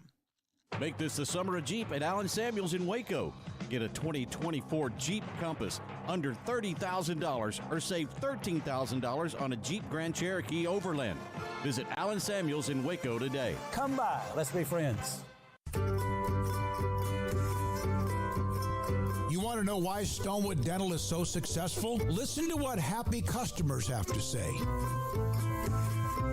Pleasant. It's different than any other dentist's office. I really feel like they care. And it's not that you're here for 2 hours waiting on someone to take care of you. It's quick and easy, and I bring my kids, and my kids love being here too. They really love the treasure box. Staff is really nice and accommodating, real friendly. You feel more like home. It's not sterile looking. Everybody has their own personalized rooms with decorations and decor, and they'll even have a blanket for you when it's cold. I've recommended people to actually come here, and they are patients now. I really love it here. It feels like family. Learn more, stonewood-dental.com.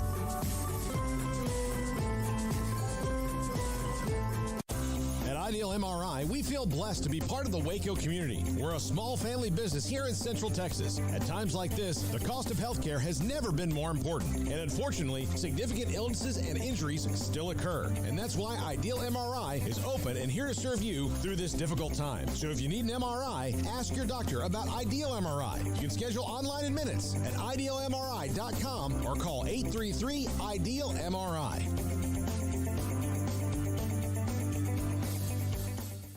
TFNB Your Bank for Life is the official local bank of Baylor Athletics. Find out why more Central Texas are making TFNB their bank for life. Sign up for our Edge checking and savings accounts to earn interest or cash back. With 5 convenient locations and an award-winning mobile app, banking has never been easier.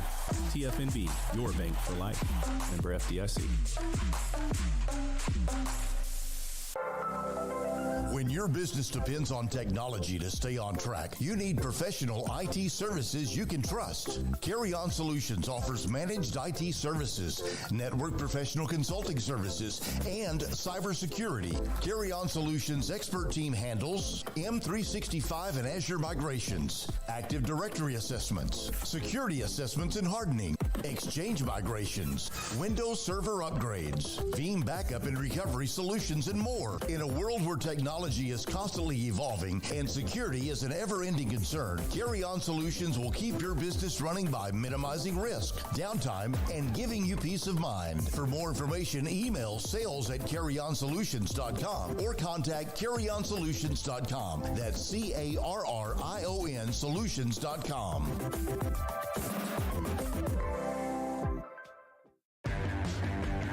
This is 365 Sports, powered by Sikkim365.com. The 4 o'clock hour is sponsored by Boozer's Jewelers, the wedding ring store, specializing in custom jewelry and repair, all in-house. Now here's David Smoke, Paul Catalina, and Craig Smoke. All right, here we go, 365 Sports. Tim Brando, a little bit after 5 o'clock. Craig Smoke's off the radar, is around the corner, but we are now joined by former NFL and also radio talk show host in Salt Lake City, Scott Mitchell, joins us, Craig Smokey, and also Paul Catalina. So, Scott, is it based on what Utah has done, based on who they are, Cam Rising coming back, and what Whittingham's done consistently, in your opinion, is there a feeling that they come walking in the Big 12 and kind of run the place? Well, if they walk into the Big 12, they're not going to do anything. They need to really come out the gates. Kyle's the guy who always, when he was in the Pac-12, it was an underdog mindset, right? So it's us against the world, and no one gave him any respect. No one gave him any chance, and he thrived on that and built a program on that, quite frankly. And I think won Pac-12 championships on that kind of us against the world mindset. And all of a sudden he got to where they had the bullseye and they were kind of expected to do well. And there was kind of a learning curve of how to all of a sudden, like, hey, you've now arrived mindset and learning how to win when you're on top. And I think they have. I think they, as a coaching staff, as a program, they've really kind of got past being the outsider, got past being the underdog, and I think they're thriving more, or there's certainly a higher expectation within the program of, hey, we're okay, and we like being the team that's recognized as maybe a favorite. How close is Cam Rising to being Cam Rising again? If you watch spring football, which I did, he looks better, actually. There were some throws that he made that I was like, I didn't see that when he was playing before. And so he doesn't walk with a limp. He moves around, quite effectively. I remember Britton Covey had the same injury, and Britton came back a little bit too early, and he just didn't have that burst. And then the next year, Britton Covey was Britton Covey and was really explosive. And that's kind of what I've seen from Cam is having all that extra time off to really get his leg and his knee right has really put him in a position where he just, there's no indication that he was ever even injured. And I think it's really helped him and helped his ability to throw the ball further and more accurate than he was before. Scott, I know that this player didn't have like the craziest stats in the world, but he also missed last year in Brant Keithy. How do you feel about the addition of him in addition to Rising as far as what that gives the offense? I think there are probably, even though they've addressed some of it in the portal, some questions about just maybe the weaponry, if you will, around Rising, but it seems like Keithy will help that in some regard. He'll help a lot. I mean, he he was kind of that safety valve, that comfort food for Cam Rising, and he was a guy that made a ton of big plays. He was, when they needed a big play, they got the ball to Brant Keithy, and he's a hybrid type of player. And you see a lot of teams, even in the NFL today, where they have, because tight end is such an evolved position now. They get these hybrid guys that can block, but they can also line up outside and be, a slot-ish receiver, and they get down the field and catch the ball, and you get great mismatches with that. And so Utah has that ability. Landon King was another guy who kind of emerged last year when Keithy was out. But tight ends, and having two of them, are a big part of the Utah offense, and they have that this year. Cam Rising knows Brant Keithy. He's comfortable with him, and Brant Keithy will have a big year this year for Utah if he's healthy, and he'll be an impact player. But to mention all of the weapons, Dorian Singer has looked good. Micah Pittman's back from an injury. Money Parks is a guy that can really explode, and you didn't see it last year because they had terrible quarterbacks, and so it's really hard as a receiver to look good if you have a bad quarterback, and that's what Utah had last year. So Cam coming back will elevate the play of all of these guys, and they're guys that can make plays, and they can make plays down the field. I think the running back position might be the one that is always solid for Utah, but I don't know. It's probably running back by committee this year, and they got enough guys. I don't think they have one, really workhorse, but they've got a lot of parts they can put in there. I remember talking to Coach Whittingham the week before they played Baylor, and I had somebody, I forgot who it was, describe Utah as a rolling ball of razor blades. And I don't know if we brought that up to you last year. Is that a pretty good description to you? I don't know that there's a feistier, peskier, determined, is just going to fight you to the death person like Kyle Whittingham. I mean, that's just his style. That's his, it's that never give up. He's tough. He's tough-minded. That's the program he has. Every team you ever ask about playing Utah, they're physical. They're tough. And that's a perfect way to describe, he's just going to keep coming after you. He's just going to keep hitting you, keep getting after you. And that's totally the way that he's been. But I also think he's realized that football's evolved a little bit in college, and he's acquiesced a little bit, from that defensive mindset, and he's had a willingness to throw the ball more and open up the offense, but his culture never changes. And I think the success of Utah is that he's had this continuity of coaches and him being there as long as he can. And so that, bowling ball of razor blade kind of mindset can really sink in because they've had so much time to develop that culture and they haven't changed it. And guys go into the program and they know how it is, and the older guys show the younger guys, and there's a lot to be said about that continuity, and might win 2 or 3 games for them a year that maybe they would have no business winning if they didn't have that culture. Scott Mitchell played at Utah, NFL quarterback.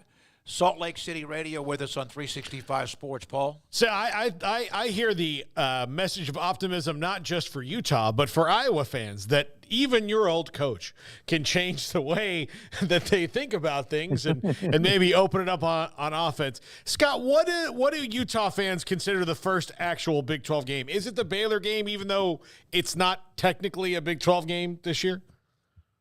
It's so weird, having that, and that's just college football now. Just get these weird moments, and I think it's weird, because it'll be a great test for Utah. I think it's really good that they play a quality opponent early on in their non-conference, but it's certainly I think it's a really good scenario for Utah in that it doesn't count, but you're gonna play a good team because you need to play good teams in your non-conference. You need to get used to the speed, to the athleticism before you get into league play, and it can really hurt you. And I've seen Utah have cupcake schedules, and it really impacted them, and so they've really try to get more quality opponents, and it'll be a weird thing, but I think the Oklahoma State game on the road, Oklahoma State returns a lot of guys, and I think it's two maybe of the topper end teams kind of going, okay, let's fill each other out here. This is our new conference, and how is this going to look? And so I think that's kind of, Utah I don't think has ever been to Stillwater, and I don't think they played each other ever. So I think that game is the one that's really going to be, all right, here we are. This is the Big 12. Well, let's see what we're up against. The one thing though, if you don't mind, that I love about going to the Big 12 as opposed to the Pac-12 is I think every week everyone feels like they got a shot to win the conference. Yeah, I know a lot of people are picking Utah, but I think there's a lot of people in the conference that go, we don't have that blue blood dominant team that if they woke up and, they could just beat everyone every year kind of team in the conference, the Oklahoma, the Texas kind of team. And so you got a lot of quality programs, a lot of programs that their fan bases are excited about football. And that, to go into a team and everyone has the confidence, like, hey, we got a shot here. I think the fans win on that because you're going to see really, really good football in a lot of these conference games this year. I looked it up because I was curious after you mentioned it. Utah and Oklahoma State have played one time, and that was back in 1945 when Oklahoma State won 46-6 in Salt Lake City. Smoky, memories of that game? Yeah. It was pouring down rain. No, you don't. No, but I do think that's going to be an early fork in the road type of a game as far as kind of separating the contenders. And you're right on just everybody kind of looking eye to eye there. Scott, you can be honest. Nobody's actually listening right now. I know you chose Utah over BYU, but what is it like to be sharing a conference, you think, not just for yourself, but for Ute fans out there? I lived in Florida for quite a few years when I played in the NFL, and then after I retired. And you had Miami, you had Florida State, you'd get Florida in there, and these teams, like the game kind of almost determined the national championship. And having so many good programs in your state just made everyone better. And here really, this is an exciting time for people in the state of Utah for the first time being in big boy football, both teams and in the same conference, because it's a rivalry that's hard to explain to people. It's personal, it's religious. You go to church with it, you live in your neighborhood with it, and a lot of people view it as good and evil and all these different things, which it's not, but it's a great rivalry, and it's always been a great regional rivalry. But it could really turn into something down the road. Certainly not right now because Utah's clearly better than BYU at this point. But it could really turn into that national story. These two rivalry teams playing, for a chance, the winner of this could go to the conference championship and the loser's out. And that's what makes great rivalries is when there's something really on the line, but it also brings to Utah for the first time, the state of Utah, a national audience to discuss and to understand this rivalry. And that's what's exciting to me. We here in Utah feel like sports has grown up. We've got an NHL team. We've got the Utah Jazz. We've got these two teams in Power, I guess 4.2 football now. It's not Power 5 anymore, but this is big time sports, and people in the state of Utah are just hungry for it, no matter what it is, in football, basketball, whatever. So this rivalry, I love it. I'm so happy to have it, and it'll be better than it's ever been in its storied history as a rivalry. So I know the Pac-12 last year had a special year. My goodness, Washington played for the national title. There were several teams that were really good, lots of great quarterback play, and Utah again was right there in the middle of the mix. Do you feel like, is there any part of you that feels like the Big 12, maybe not as many logos or brands or alphas as far as tradition, is a conference that takes football even more serious across the board from fan bases up top to the teams? Well, one thing that happened is I think of, go back 5 years. whenever the Big 12 and the Pac-12 were in existence, and everyone said, okay, one of these two conferences is going to go away. And I think everyone would have said, well, it'll be the Big 12. I mean, the Pac-12's been around, 108 years, and it's had this amazing tradition, and it's got the Rose Bowl, and it's got all the, it's got some really good marquee programs, and then all of a sudden Texas, Oklahoma leave, and everyone goes, oh, the Big 12's toast, right? It's over. And they found a way to stay relevant and was very smart. And the Pac-12 just was so arrogant and so closed-minded about how powerful and how important football is to your conference. And that's the biggest problem in the Pac-12 is they never really got how you've got to have great football programs, and you've got to kind of cater everything to those programs if you're going to exist. And so here you have the Big 12 did something, and that spoke volumes to me. And that's what I was kind of saying earlier is I think folks in the Big 12 are much more passionate and excited about football and there are other, I mean, the basketball conference is phenomenal and other sports, but there's a passion for football, and it just wasn't in the Pac-12. Oregon, Washington, Utah, really the only teams in the conference that really consistently had a fan base that cared about football. And I'll exclude USC because they're front-running, funny, fickle fans that just I have someone in here who's a USC fan that's kind of giving me the bird right now, but it's true. They're just so I'm excited. I'm excited about the Big 12. I'm excited about that they were proactive in being relevant, and it's going to be fun. And I don't think it's going to end up like a lot of people expect, but I think you're going to see some really, really good football across the board in the conference. Scott, thank you. We will be back in touch with you at some point a couple of times, maybe the week of the game when Baylor and Utah play in Salt Lake City. We appreciate your time. Yep, always a pleasure. Anytime. Scott Mitchell with us on 365 Sports, which leads in just a second. Craig Smoke and Off the Radar, Tim Brando, Fox Sports, and then Paul Catalina and the top five. Garrett Ross, Emery Winter, Jack McKenzie here. Intern James is also a part of what we do. And Levi Caraway, this is 365 Sports. Richard Carr, Buick GMC Cadillac, they are the people that you can count on for hot summer savings on GMC, Buicks, and Cadillacs going on right now. They've got the summer savings event at Richard Carr and a variety of brand new vehicles on the lot, as I mentioned. For example, brand new 2024 GMC Yukon SLTs right now under $62,000. You can enjoy years of comfortable summer travel. And isn't that what it's about this time of year? If you're looking to get into a vehicle, it's not the most fun timing because it's getting hot. But the good news is you can get into something over at Richard Carr that will have all the bells and whistles, that will have all the comforts. So if you're driving across the country, across the state, whatever the case may be this summer, you want that peace of mind while you're traveling to not have that extra thing to worry about. And Lord knows, car issues are a big worry and a big stressor. So don't have those worries. Go get yourself in a new 2024 GMC Yukon. Plenty of room for the entire family or crew.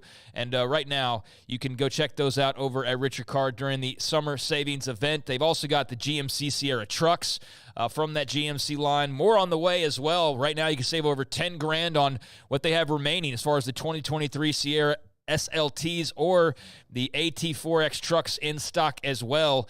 So some models that they're looking to depart with as more come rolling in. Go take advantage of that right now. Qualified buyers can get 1.9% financing, no payments for 90 days. And if you're a military or first responder, you can also save an additional $500 on top of that.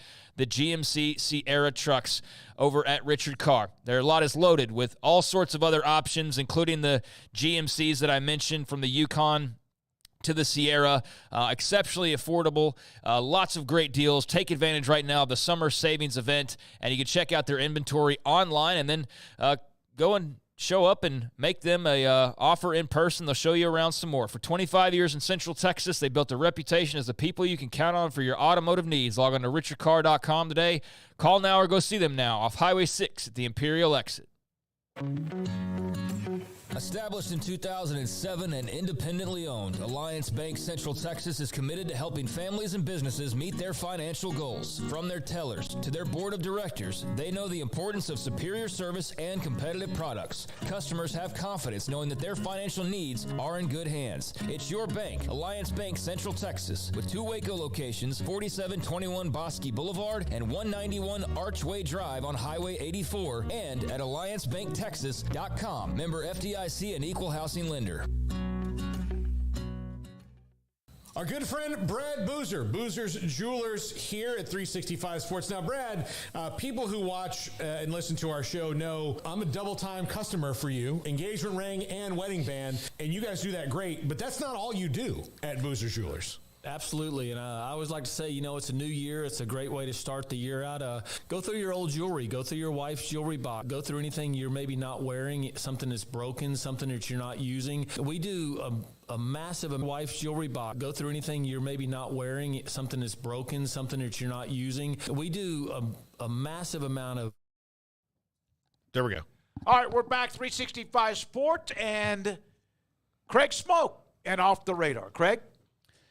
All right, thanks. Getting into a little bit of just whatever else is going on out there in the sports world. Let's start off with a decision that just came down a few minutes ago out after a 3-day trial in Lawrence, Kansas. Terrence Shannon Jr., name ring a bell. Yep. Illinois star, also former Texas Tech star, had his season that was pretty successful, somewhat marred by the fact that he had allegations, obviously, of sexual battery, rape, sexual assaults, and we saw that at some of the road trips that the Illini would take. He'd get the chance and all of that. Well, there's a little bit of a different tune to the story now, because a Kansas jury today has found Terrence Shannon Jr.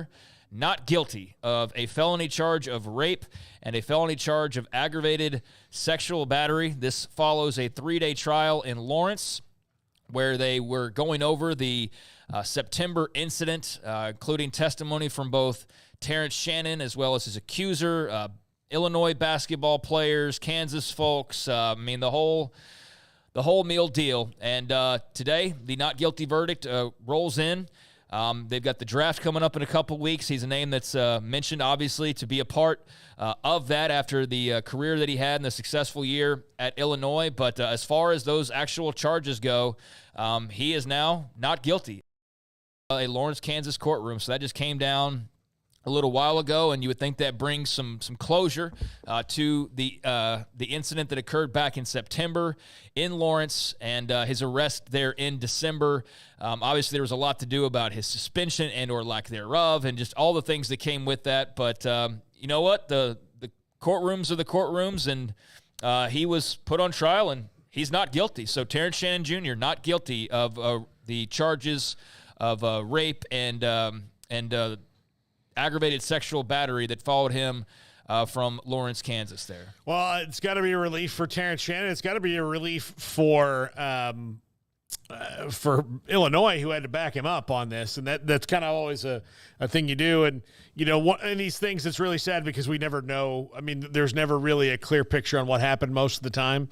But, he's in the clear, so he's not guilty in a court of law. It seems like, I don't know if this has been the last 5 years or 20 years, that someone who's accused of sexual assault seems to be guilty until they're proven innocent, rather than innocent until proven guilty. Yeah, and I do think that numbers bear out that there's not a lot of, false accusations on that, at least not until recently. I think the internet hurts that, especially if you are a vengeful person who knows that you can ruin a guy's life by doing that. But the numbers bear out that most of the time that, somebody's not lying, and it's overwhelming. But there are instances and which are sad, because we saw it with Sean Oakman here in Waco too. So same thing. So. Yeah, I mean, it's definitely occurred. I've definitely seen, some recent examples of there being false allegations or just guys found not guilty, and I'm sure there's plenty of people that feel like this doesn't change anything in their minds as far as Terrence Shannon Jr. goes, but to each their own as far as the court of law goes. He was put on trial. He was found not guilty, and there is that piece of news that came down just a little while ago. So now we'll see what his future holds as far as the draft coming up here in a couple of weeks and things like that. But, that was a recent bit of news that it was added in here towards to the start of this segment. So, meanwhile, speaking of the NBA, the finals start coming up soon, right? Those haven't started yet, have they? Yeah, they have. The Boston Celtics are up 3-0 against the Dallas Mavericks after taking Game 3 last night in Dallas, and the Mavs had every opportunity to try and cut that to a 2-1 and have the opportunity to then maybe potentially tie it up in a game number 4. But instead, Boston just too much. And really the story out of last night is not so much the fact that Boston is just too much, I feel like, or that they're on the verge of winning an 18th championship, which would be quite the feat, especially given that they haven't won one in quite some time. But number 18 on the horizon now, they're within one victory of that. But that's not really what people are talking about. They are talking somewhat about, the fact that the Mavs probably let an opportunity get away last night in the 106-99 loss. But what people are talking about is Luka Doncic. And particularly when there's segments that I'm sure if you've been on the internet long enough today, you've seen Brian Windthorst of ESPN had a segment that went viral, talking about Luka, talking about his complaining about foul calls, talking about the frustration in the Mavs offices over Luka's, just lack of ability to rid himself of distractions, like arguing foul calls constantly and doing so in the midst of maybe it costing you defensively on certain possessions because you're still arguing with the referees. So Brian Windthorst had some comments that were very much out there. Luka's opened himself up to a lot of criticism with his play and with his behavior. Far before the finals, honestly, people have been complaining about him complaining for basically ever since the moment he entered the NBA. But now with the Mavs down 3-0 and the fact that last night he found himself getting fouled out with minutes to go in a crucial game that you had to have, that's just put more of a microscope, and especially it also be in the finals, more of that microscope on this budding mid-20s superstar who's not getting it done team-wise. He's certainly contributed and done what he can do, but he's also not showing his best self, nor are the Mavericks, and that's why Boston's on the verge of a sweep. He reminds me of a petulant child. He is gifted as hell. He's a phenomenal player, among the top 5 players, if not higher, in the NBA. Was very much considered as a part of the MVP discussion. He has been a whiny little bitch when it comes to fouls and whatever else from really day one. And, okay, maybe he has a lot of right to feel like he's not getting some of the calls. But he took 2 threes late last night and basically was not even close to being touched and fell to the floor like he'd been shot, like a bag of potatoes. Then, knowing that he could foul out with a bang-bang play with Brown, he steps in front of Brown. It was a bang-bang call. They reviewed it. He looked at the bench and actually said, you damn sure need to make sure you question or challenge that call. He allowed his emotions, and he's done this before, to get the best of him. He needs to learn how to pick his spots because there's no spots with Luka. It's every time there's a whistle. It's every time something doesn't go his way. He's complaining.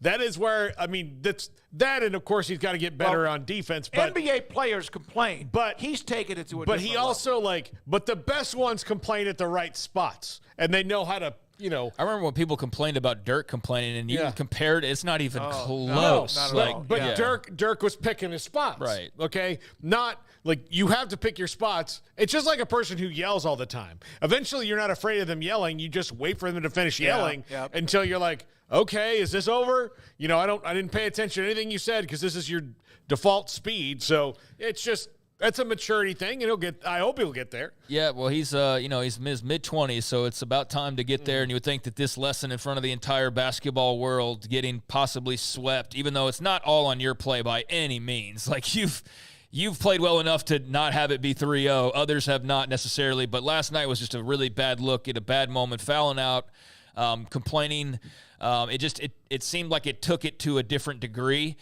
So he's acknowledged that. He said he needs to go back to playing fun and talk about how, He did acknowledge that in the post game, or maybe today? After their film session today. Okay, good. Okay, yeah. Yeah, he talked about it earlier today and how they can, come back and play just like they were when they were on a little bit of their run, play having fun, doing all that. It all sounds good, but it's like, okay, when Game 4 rolls around, are you going to be sitting there still complaining every time something, doesn't fall your way? But Luka's definitely got a different microscope on him now, or magnifying glass on him now. So we'll see on Friday. That'll be Game 4, and the series will continue, or Boston will hoist their 18th NBA championship in Dallas, Texas, against the Mavs. So, we will see how that goes. They're so deep. Boston's so deep. They're just a better team. That's just the bottom line. I mean, Luka or not, they're just a better team. Yep, they are. Meanwhile, the Lakers, after swinging and missing on Dan Hurley, are going back to the J.J. Redick well, as he is going to formally interview this weekend for the Lakers head coaching vacancy, and he's pretty much, I think, viewed as the favorite now at this point. So just interesting. He started that podcast with LeBron. You wonder how long they've been talking about that. But now I just sort of wonder if, that's a glam gig, and he's very much known for, X's and O's and things like that, but he got a pretty sweet deal, I mean, as far as the media goes, but I'm sure that challenge of competition and all that's pretty alluring as well. So I don't think J.J. Redick can really go wrong either way. But I don't know if the podcast with LeBron continues on with head coach and player. That seems like it might be kind of difficult, especially if you're going through some rough patches. But I'm sure that's getting squared away, as the Lakers will officially interview him this weekend. And he does appear to now be the favorite post Dan Hurley. Meanwhile, later on tonight in the or not later on I skipped over one right here. Meanwhile, in the NFL, I had one other note before we get to the remainder of the schedule. Tom Brady is getting a statue at Gillette Stadium, the newest statue in the pro sports ranks. Robert Kraft announced last night that the Patriots are putting together a 12-foot bronze sculpture of Tom Brady, and that was revealed at his Hall of Fame induction ceremony in Foxborough, where he made the announcement that that will be the first New England Patriot to have the statue honor. And who better than the guy who single-handedly, in some ways, took you from 0 Super Bowls to the franchise with the most Super Bowls during his lone playing career, and then went on to go somewhere else and win another one on top of that. Yeah. So that's pretty crazy. But, yeah, Tom Brady getting the statue, the statue honors from the New England Patriots. He got roasted about a month ago, which was interesting, and now he gets retired. I believe it was on the same day as the Celtics playing. Was it yesterday? The Celtics are playing the Mavericks, and they're retiring Tom Brady at is it Gillette Stadium? Gillette Stadium. That was. Yeah, that's where they made the announcement. Yeah. Was at that event. And there was a bunch of people there. Patrick Mahomes, Jay-Z performed at it. Wow. Like, it was a huge shindig. Andy Reid, so on and so forth. Peyton Manning, I think, was there as well. So, yeah, Tom Brady getting the statue treatment. And he said in a speech, "I am Tom Brady and I am a Patriot." So that was how, I guess, he kind of summed it all up there. Meanwhile, we got the College World Series starts up tomorrow with a pair of games. You'll have North Carolina and Virginia at 1 o'clock, and then Tennessee and Florida State at 6 o'clock. So that's how the College World Series will kick off in Omaha with those two games tomorrow from Charles Schwab Field. And how you feeling, Paul? I'm nervous. I'm very nervous. I'm going to be nervous for the entire time. This is a thing I've cared about a lot since I was in college, is Florida State baseball, and they've done nothing but let us down. Not that they didn't try, but it's just they're just snake bit in Omaha. I hope that changes now. And this game is going to be nerve-wracking because based on the offenses that Tennessee and Florida State have, this is going to be 11-10, first rattle out of the box. So they better have some pitchers who can, maybe have 3 or 4 scoreless innings around, 4-run innings, because both offenses are loaded. So a couple games in Omaha tomorrow, but tonight there will be a Game 3 in the Stanley Cup playoffs as the Florida Panthers take on the Edmonton Oilers. The Panthers are now on the road, but up 2-0 So if they can steal one tonight, then they're looking like the Celtics on the verge of a championship. But we'll see if Edmonton can't do what Dallas was unable to do and actually make this a little bit more interesting. But that will face off at 7 o'clock on ABC and ESPN+. So got a little Stanley Cup tonight, and there's a few things off the radar. All right, Craig, thank you very much. The Mavericks are down 3-0 and had a 25-13 lead early in that game, and then only led by like a point at the end of the first quarter and even at halftime. So the Celtics took their shot from Dallas and then slowly, methodically just came back. They're better. All right, Paul, we're going to break and then come back with Brando? That's up to you. Yeah, I think we can do that because he was playing golf, so he might be getting off the golf course. We'll have Brando, then Paul's Top 5. This is 365 Sports. Make this the summer of Dodge at Allen Samuels in Waco. Drive away in a 2023 Dodge Charger or Challenger RT with $13,000 off MSRP, or the powerful Charger GT and save $10,000. Get a stunning 495 horsepower Scat Pack for an amazing $9,000 off MSRP. Plus, enjoy 90 days to make your first payment. That's 90 days with no payments. Hurry into Allen Samuels in Waco. Come by. Let's be friends. Developed by Startup Waco, a nonprofit organization, GXG is a program designed to support the entrepreneurial development of Baylor University student athletes through NIL activations. The program helps student athletes maximize their platforms and offers a comprehensive support system for them to create and grow new businesses that not only benefit themselves, but also uplift the local economy. Fans who wish to support student athletes can donate to GXG via the GXG NIL Fund, BaylorBears.com/GXG. Contributions to support NIL activations through GXG can be made at BaylorBears.com/GXG.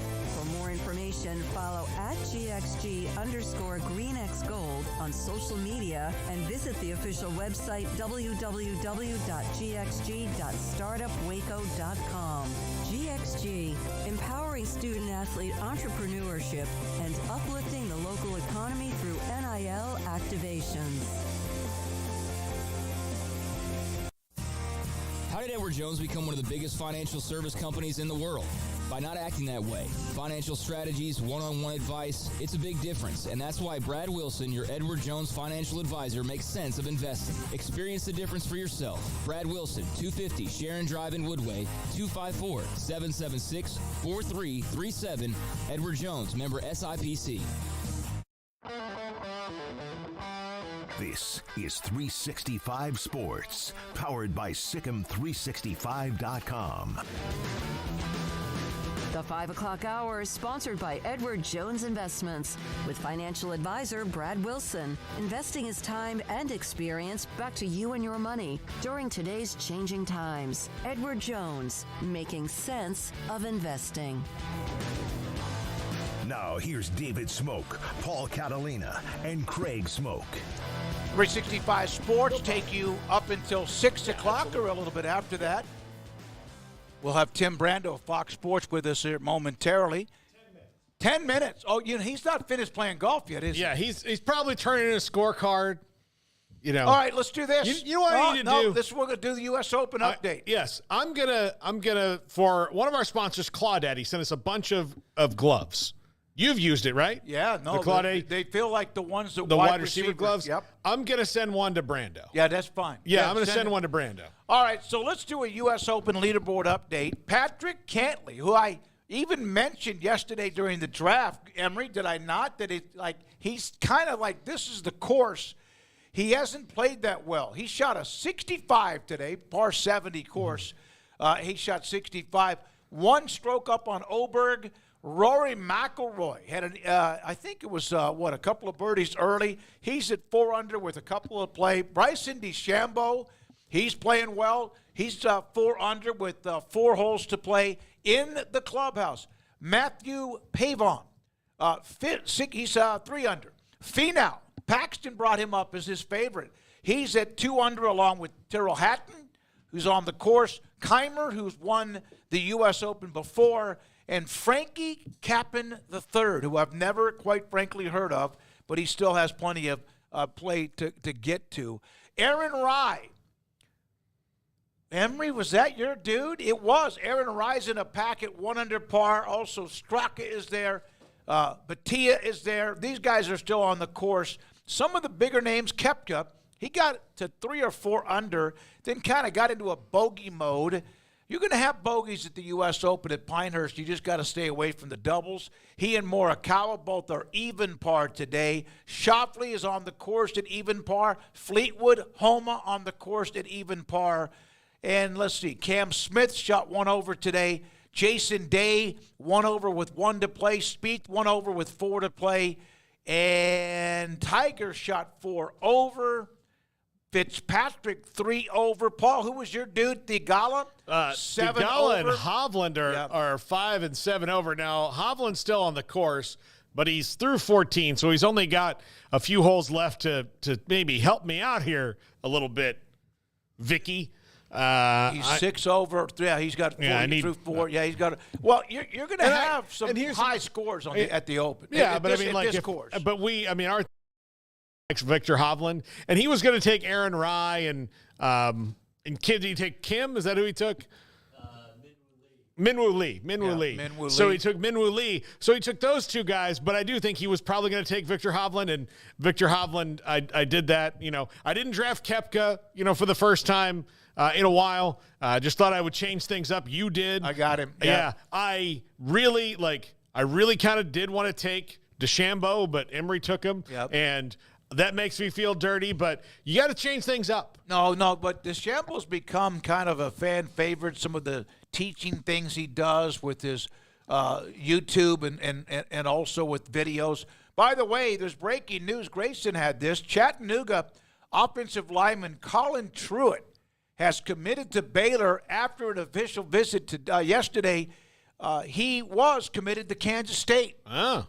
So Dave Aranda and the offensive staff end up getting an offensive lineman that was a former freshman All-American, 2-time All-Conference player at UT Chattanooga. So that adds to a position of not desperation anymore, but a position that they had to fill, and not just with bodies, but with talent during the offseason. But by the way, let me get your opinion while we're talking golf on the team. With my buddies from the old Mug Club days. You know them. Yep. We have a draft, and same day that we always do it. So I have DeChambeau in that one. I have Auberg, who's doing really well. Yep. He's in second. Oberg, sorry. Sanjay M. All I have right. Sepp Straka. Adam Schenk is not doing well. And I have Denny McCarthy as well. So this one goes deep, and there's no cut penalty other than – you're not going to score on the weekend if you get guys in the cut. It depends on how McCarthy is, but it depends on who is putting when it comes to this tournament. The reason I picked McCarthy is Straka was somebody that was not picked by us yesterday. I thought I was surprised by nobody picked Aaron Rye in this one, by the way, Emery. And the reason I picked McCarthy, when I was looking, because you get to the last pick, and it's getting thin out there of guys who have. Yeah, you have how many? 6 guys? 6 guys. So it gets thin, and then you have to look at, okay, what does Vegas say about this? And then I started reading about, okay, who are some guys who could surprise? And that's where it was. And what they said about McCarthy, and it's true, is he is one of the best scramblers. Yeah. Like where, he can hit a bad shot and make up for it better than most. And if he's putting well, it all comes together. But we'll see. Although the scores aren't as high as I thought they would be, Smokey. Well, for it's day early, one. Paul. It is early. Scheffler missed a bunch of greens early. He's 2 over through 16, tied for 58th. Remember, I think it's the top 60 and ties that make the cut, so some guys don't have much room for error. I think the scores go higher tomorrow. I do. And right now, here's an interesting stat. There's 20 guys under par. 20. I still think in the end there'll be about 5. I think the course will just toughen up even more. Some of those runoffs are incredible, so we'll see what happens. Paul, you got a pretty good team, and it's the overall, I guess, who wins, right? Yeah. Par? We have we have a $20 buy-in, and then it's like there's a no. I know that, but I'm talking about. What if a guy misses the cut? How do you count his score if he's 3 over? It's just done. Like he's he's like out. it all counts. Everything counts all together. So the good news is if he's 7 over par and doesn't make the cut, then he's not going to hurt you on Saturday. Yeah. The bad news is that the year I won the U.S. Open, when Koepka won it, and I had a streak, I had every one of my guys make the cut, so I was like 86 under par. Yeah. It was ridiculous. All right, we're going to try to redial Tim Brando. He is not available. Craig, on the offensive lineman pickup? Yeah, I think that's interesting, especially because the piece of news you didn't mention was that they lost an offensive lineman commit in Cash Courtney, who has flipped to Arkansas. From Carthage High School, So that happened pretty much back-to-back. Obviously, couldn't have been anything but coincidental. But, yeah, Cash Courtney, a 3-star lineman from Carthage, which is, I mean, damn near Arkansas. Like, if you look at the state of Texas, it's got Arkansas influence and vice versa. But, yeah, he has flipped to Arkansas. So he got recruited by Eric Mateos, who's now there with Sam Pittman. Absolutely. I don't know. You know, I get, like, if there's the maybe the SEC pull there, but I don't know how long that staff is for this world. So, I think that the Mateos connection, though, was probably pretty strong to pull him that way. And whatever else, like, I mean, good luck to him. But, yeah, those two news pieces just kind of happened back-to-back. So one was not going to have any bearing on this year, obviously, but you still need to build for the future. So Cash Courtney will not be a part of that, it looks like. But good to see that they were still able to add for what is most important, because this year is going to determine whether or not these same coaches can coach and try and re-recruit a Cash Courtney is what happens this year. So the pickup from Chattanooga and Colin Truitt, they needed more offensive line help, and he's only a 1-year guy, so hopefully he can come in and, you know, for their sake, make an impact right away. 5 players that Baylor has brought in the transfer portal to play the offensive line, which was, I think, the number one concern, and then, of course, the defensive line a part of that too. Nothing yet, Paul? Yeah, Tim was playing golf. He told me it might be a little bit dicey, so we're gonna have to get him at some point. We'll just keep it here. I told him, and I left a message for him. When he calls back, I'll just put him straight through. Okay, all right. So we were talking about that. Cash Courtney won't play this year, but he's a commit to Mateos in Arkansas now, who was committed to Baylor from a football powerhouse at Carthage High School, and head coach Scott Surratt. All right, we did the U.S. Open leaderboard, 365 Sports. We'll give you this now, because when we do the top 5 and then we're gone for the rest of the day, tomorrow it's Craig and it's me. Paul's about to start his vacation from the 14th through the following week and into the 22nd. He'll be back on the 23rd. Craig and I, of course, were out last week. And before you know it, we're going to come back in the early part of, July 8th, 9th, and 10th. We'll be in Las Vegas for Big 12 Media Days, and by then maybe it's the Allstate Big 12 Media Days. Hey, no, Garrett, do what I sent you those text messages. See if I can read them okay. All right, so Tom Fornelli, who's a college football writer, we're here today at AT&T Stadium, Jerry World, for the Allstate Big 12 Conference presented by Amazon Web Services Conference Championship game between the UCF Knights presented by Walt Disney World and the Cougars of ConocoPhillips Houston. Just kind of now, Stuart Mandel also had this response to this. 2 college football teams are going to play in something called the Snoop Dogg Arizona Bowl, presented by Gin and Juice by Snoop Dogg. No, by Dre and Snoop. By Dre and Snoop. And so having names or whatever attached to conferences, it's like not Kim new. Coulter said, it's game on, man. It's not new. I mean, and like that to me, you know, as long as you're not, like you said, the UCF Knights brought to you by Disney, that to me is that's where it's kind of like, okay, now this is stupid. But look, in Japan, you know, the Nippon Ham Fighters they could be Nippon. Nippon's a town, you know, that's where they play. But, you know, instead they're the Nippon Ham Fighters, and, you know, they're hawking canned ham. But it's not the Ham Fighters. It's Nippon Ham Fighters. Yeah. Sometimes. So, yeah. Although, look, if it were me, there might be a fighter, but there's also going to be a canned ham mascot. Like Spam?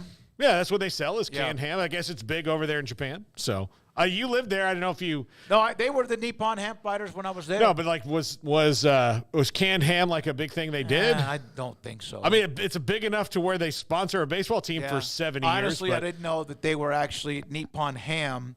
For a long time when I was a kid, I thought they were the Ham Fighters. Yeah, I thought either the Ham Fighters or that was like Nippon. like it was pronounced differently, and we just saw it ham. No. So it was like I thought that was maybe the name of the area. Like a can of Spam with a guy with a couple of arms ready to fight. But Nippon Ham Fighters. Yeah, so you do have the various connections. The bowl game, as that Stuart Mandel was saying. I've seen a little bit of reaction. 247 presented by CBS Sports, presented by there's a lot of things that are kind of set up like that. So I think this will probably be similar to that, but I do think it's just going to be the start of more dominoes falling like that. And it took an hour for another story about conference naming rights to come out. Not even that. Right after the Big 12. Mm-hmm. So now you've got two conferences where there was 0 before today. Now there's 2 in the span of an hour that are now reportedly in talks to dabble with the naming rights. I'd expect that, especially for those not making money, that are the type of money being made by others, they're going to do whatever they can to try to make more. And that's going to include, like Bank of America conference or whatever they're going to do. Just like, I don't know, the whole, it's still going to be Big 12 related. I don't know. I get why the Big 10 stayed the Big 10, but the Big 12 at this point in time, you're going to 16. I guess you don't want to lose that identity because you fought so hard to preserve the conference itself. I get that. But, I hope that they just try to, if they go through with it, arrange the name to where it's just not so obviously a cash grab, if that makes sense. Like, I don't know what the phrasing would be to make it sound still like some college conference, but just don't corporate it up too much now. I've seen even a couple of fan bases that are like leaving. that tweet from Fornelli of this and this presented by this and this. That would be like. I've seen a couple of tweets from fan bases of 2 schools that are leaving the Big 12, wondering what is the Big 12 doing. You shouldn't give a damn. You took a money grab. You're in the SEC. Don't worry about it. It's not your problem anymore. And guess what? As soon as the SEC decides that they can make more money than somebody else, it will be like you had the best one. It'll be Coca-Cola presents the SEC. Yeah. And can I read some of the responses to Craig's? Yeah, absolutely. Okay.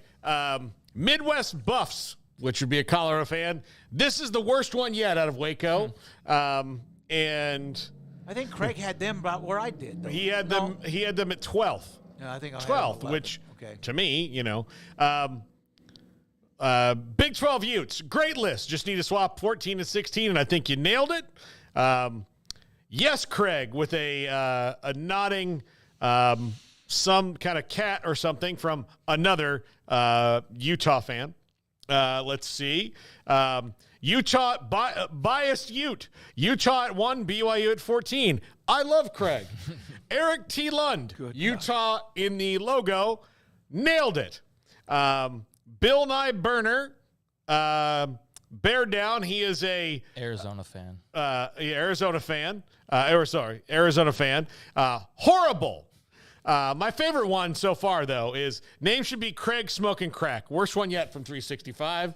And then Oklahoma State hasn't come for him yet. So, and then Heartbreak 98, he says, really well, probably the best one I've seen. So there you go, Craig. There's your engagement from the rankings verse there. Yeah, I mean, big in Utah, obviously. I would expect that. Colorado fans able to really thoroughly explain themselves really well, like we all expect them to, with their criticism. Really enlightening.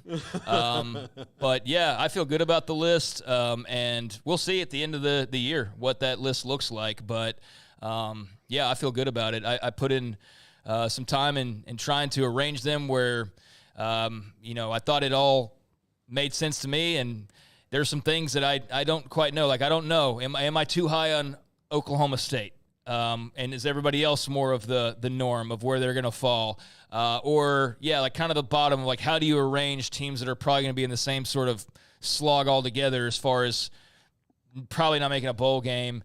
But those things, I mean, like what's the difference between 14 and 16? So, yeah, I'm sure that there's going to be plenty of that to look back on and correct. But I don't know. I feel good about it for the most part. And Arizona, like, hey, man, I gave my reasons why. You think just having your quarterback and wide receiver and a few other players back and just going to hit the ground running, if they do, man, then Brent Brennan might be the coach of the year. But I don't know. I think losing your coaching staff and losing some pretty key players, and particularly on defense, I just think that that's going to be a little bit more of a challenge than the way that they were able to just kind of handle their business last year. So if I'm wrong, I'll eat that. But I was also one of the first ones to start talking up Fafita and McMillan when they first joined the Big 12. Yeah, you did. I've given praise to Arizona where it's been warranted, but that'll remain to be seen until we get into these games next year. All right, we'll have Tim Brando here momentarily. The responses in the chat room continue even deep into the show on the private equity, naming rights, etc.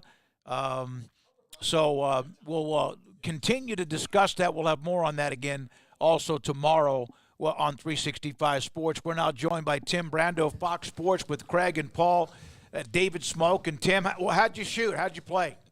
I was awful. I was terrible. Worst round of golf I've played all year. Well, but you know what? I got to play, and my course has been closed because it's been flooded. The Bat 9 goes up against Wallace Lake, and it crested a little over a week ago, and now we're pumping the water out. There's how do I put it? We have a lot of casual water on the Bat 9.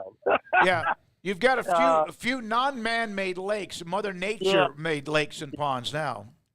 Yeah, but somehow I was able to get through it. It was, it was just a day when there were times I was like, have I even played this game before? It was that bad. And I think I wound up with like a 92, and I don't think I've shot over 90 in, 3 years. But it was great. I played. Well, so it was great. Glad you could join us. We appreciate your time.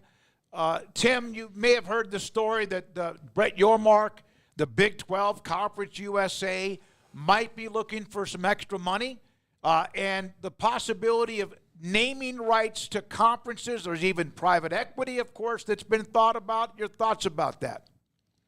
Well, that's breaking news to me. I do know this. I'm not sure if you caught some of what Mike Oresco said, the retired American Athletic Conference commissioner, who's a dear friend of mine, discussing how sad he felt it was that the other conferences, about 100 schools, just felt like they could not battle the Big Ten and the SEC, and they accepted what he felt was, a bad deal for them moving forward as it relates to, the 12-team college football playoff, that the money received for those schools that, it's great to have access, but if you have access but not the same financial arrangement, how good really is it? Those types of things. He used the term Darwinian. Mm-hmm. And, boy, I hate hearing that.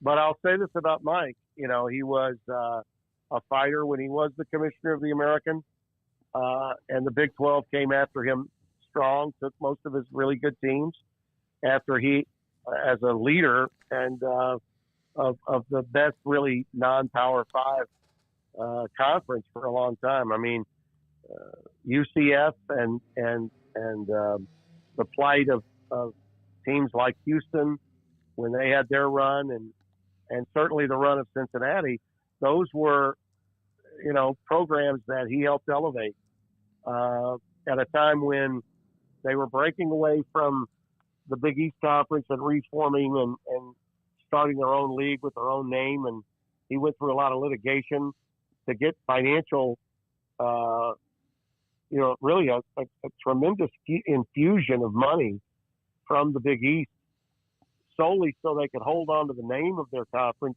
and keep their basketball tournament in New York at Madison Square Garden. So he did a great job for them. And so when he speaks now, it's totally objective. He's not worried about what other presidents of schools are saying. But what he's saying, basically, is a lot of the presidents, ADs, as well as commissioners of some of the non-Power 5s, just sort of cowered to some extent when the college football playoff conversation got going. He felt that they had more power than they thought, and it's a shame that they didn't fuse together and think positively to force the Big Ten and the SEC to give them more. To the extent that Brett Yormark was not in his position, and he wasn't, Big 12 is in a much more solvent position than the AAC was. But let's face it, some of their best teams are the ones they accrued from the AAC. And I think that Yormark is a forward-thinking guy. I'm high on him. Oresco's high on him. And I think that the chances are that they're going to continue to fight to be big, so-called, if you want to call it, hey, we're bigger than that. We want to be bigger than that. And over the next couple of years, we're going to see this thing, the first 2 years of this old TV contract, move forward with the conferences getting the payouts that they're getting. But it's a whole new ball game when that new TV contract is enacted. And fans need to know that doesn't start until, 2026. Tim, when you hear private equity and mentioned in Congress with college football and them coming in, Dennis Dodd reported today that Brett Yormark has met with at least a firm out of Luxembourg that would invest. And I know not all private equity is bad, and not all there's good firms out there that go in and invest and make things better.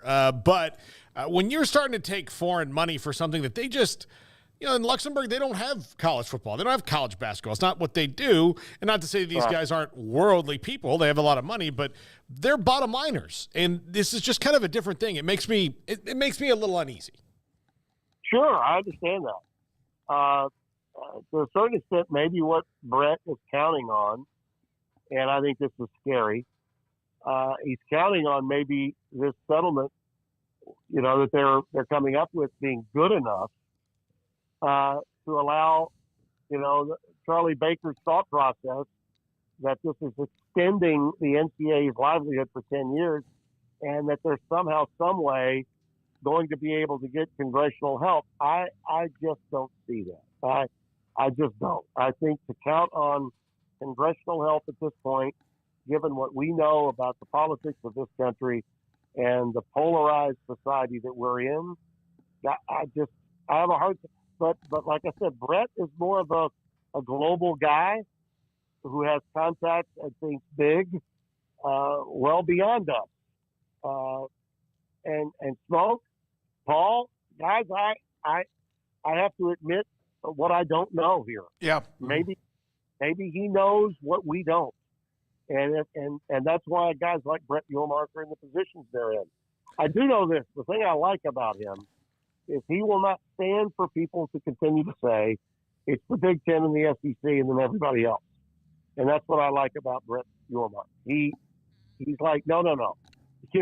We will compete. We'll continue to compete.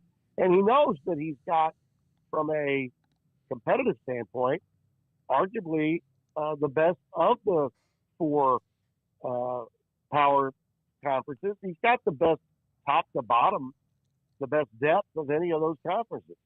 You can say what you want about the lack of market size, the money not being the same as it is, and being dwarfed by both the Big Ten and the SEC. But at the same time, there are going to be more competitive games in the Big 12 Conference, games that will have the interest of a lot of fans that aren't in the Big 12 but have to keep up with the teams that are going to make the top 12.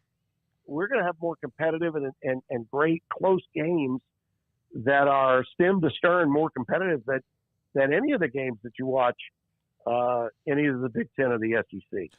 Like I'm looking at that first Friday game, by example, a game that very frankly, there's a good chance I'll have the chance to call. I don't know. I have no way of knowing what Fox is going to do with my schedule as yet. I'll know more within the next 3 weeks to a month from now when we get to our college football seminar in mid-July. But that K-State Arizona game looks like a game that I could very easily be calling. That's a hell of a game, and could be a very competitive game with a newcomer coming into the league that has every reason to believe that they could win it. And Kansas State, who, by virtue of Oklahoma and Texas leaving, I think along with, K-State, TCU, and Baylor and Oklahoma State, those four schools that are left from the original Big 12, they've got to be thinking we're the new frontier of the Big 12. Okay? There's no reason for us without OU and Texas in this league for us not to believe that we're the big kahunas. All right? And here comes Arizona, Colorado, and Utah saying, well, wait a minute, you know. I mean, there's a ton of really good games. And that Friday night game at Kansas State, which is the first of that package on the 13th, I think it is, of September, that's a hell of a game. I mean, a hell of a game. I think that, there's everybody that's remaining in the Big 12, there's about 5 to 7 teams. It's going to be interesting, Tim, on can anyone grab the conference and run with it? I don't know if anyone's good enough to do that consistently like Oklahoma did for many years, and Texas had their runs, but until last year. Let me give you the two teams that I think are poised, one from the Big 12 and one not, okay? The one not is Utah. Utah comes into the league probably from a competitive standpoint, in as good a position as they've ever been in. Mm-hmm. With what? A quarterback that's been there for 8 years? He's been 6 or 7, yeah. Yeah, somewhere in there, right? And they've got some very influential games early in the season. And the team within the Big 12 that comes in, I think, in the best possible position is Kansas State. Yeah. Even minus Will Howard. Will Howard wasn't going to be the starting quarterback even if he had stayed there. They know that. And they've got energy and juice. And it's a program that has very rarely, if ever, underwhelmed us. They've always lived up to whatever the expectations of that program were going to be. And I don't see any reason for that to change. Tim Brando, Fox Sports with his 365 Sports. Tim, I'm sorry. Go ahead. No, that's my point. I just think the league is in really good shape with the confluence of teams that are coming in that bring energy and freshness and enthusiasm. The whole Dion thing we haven't gotten into, but that's going to be great, especially early. Remember, Colorado last year, before they got banged up and the depth factor really hurt them, they were the number one story in college football. I don't see any reason why, if they can stay healthy, they're going to have more depth. They're going to be fun. They're going to attract a lot of attention. But of those teams coming in from that league, it's Utah that is the most battle-tested and has been the best for the longest period of time. And I think and you can make the case that Kansas State is sort of the old regime's version of Utah. Okay? They have to get beaten. They never beat themselves. They are always overlooked as one of the top 10 teams in the country, and yet they've been a top 10 team for a long time. And in the case of K-State, you could say, all right, maybe they had a few years where they were down, but overall, okay, since Snyder was there, they've been pretty much a constant as a top 15, top 20 team that people recognize as being very competitive. They just are in a they're not a ratings monster. Neither is Utah. Colorado is a ratings monster. And TCU can be, all right, because of what they accomplished just a couple of years ago. And I don't think that program is going to stay where they were a year ago. I think what happened a year ago was an aberration. Your guys are the ones that I think are the biggest trump cards. You know, how quickly does Baylor get back to being Baylor again? I think they may hold the key to just how great the perception of the Big 12 may be, because when Aranda's team is really, really good, then the Big 12, I think, takes on a lot more substance around the rest of the country. Tim, we released our rankings day by day the last 3 days, and I'm curious, as someone who you do national rankings and things like that, everybody believes that we all in this business hate their team if we don't say something nice about them. Is there a group of fans who comes for you in particular? For me and Smokey the last 2 days, it's been Oklahoma State, because we had the gall to rank them 4th. Out of 16 teams, out of 16. by the way. Yeah. Well, Oklahoma State's fan base believes, and I understand this, that, you know, through the years, when everyone was talking about Oklahoma, Texas. Texas was not over a 15, 20-year period nearly as consistent as Oklahoma State was. So, I mean, you look back at the number of Big 12 championships that went through either Stillwater or Norman, and how many times it came down to Bedlam to determine who the Big 12 champion was. So I get some of that, and they feel like with Oklahoma finally out of the league, they're no longer little brother in the conference. They ought to be the man. Yeah, they should be the man. So I kind of understand that to some extent, but I do a top 12 to start the year. This year will be a top 12. My top 10 is what I used to do when we had 4 teams in the playoffs. Now it's going to have to be 12. But make no doubt, the program that always got the most angry with me was Alabama, because if I didn't have Alabama number 1 every year, then I was just a tout for every other team in the country besides Alabama. So this year, I'm not sure Alabama makes my top 12, so I'll really piss them off. Oh, my God.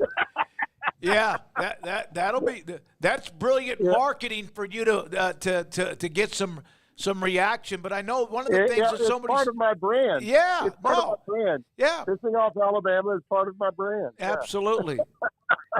Tim Brando, Fox Sports, with us on 365 Sports. How much do you kind of almost crave just getting into talking nothing but football rather than so much of the legal, all the other stuff that seems like it's taken up the offseason? Well, this is Father's Day weekend. We've got the College World Series, which I love, the U.S. Open, which I love. I get a little nostalgic whenever it's Father's Day because of my relationship with my dad, but also those 2 events. And we don't talk about them nearly enough. But I will also tell you that once I go through my second vacation, which we just had our first in May with our kids over Memorial Day down at the Redneck Riviera in Orange Beach, Terry and I will do another trip in late July down into the Panhandle. And when I'm there, I'm going to be reading my Phil Steele magazine, which I know is out, and I should be receiving mine any day now. And I'll be all into it. And when I come back and probably visit with you guys sometime in early or mid-August, I'll be fired up. At that point, I'll know where our games are going to be. I have a hunch that these Friday games are going to be, in my sights, a good number of them. Not all of them, but a good number of them.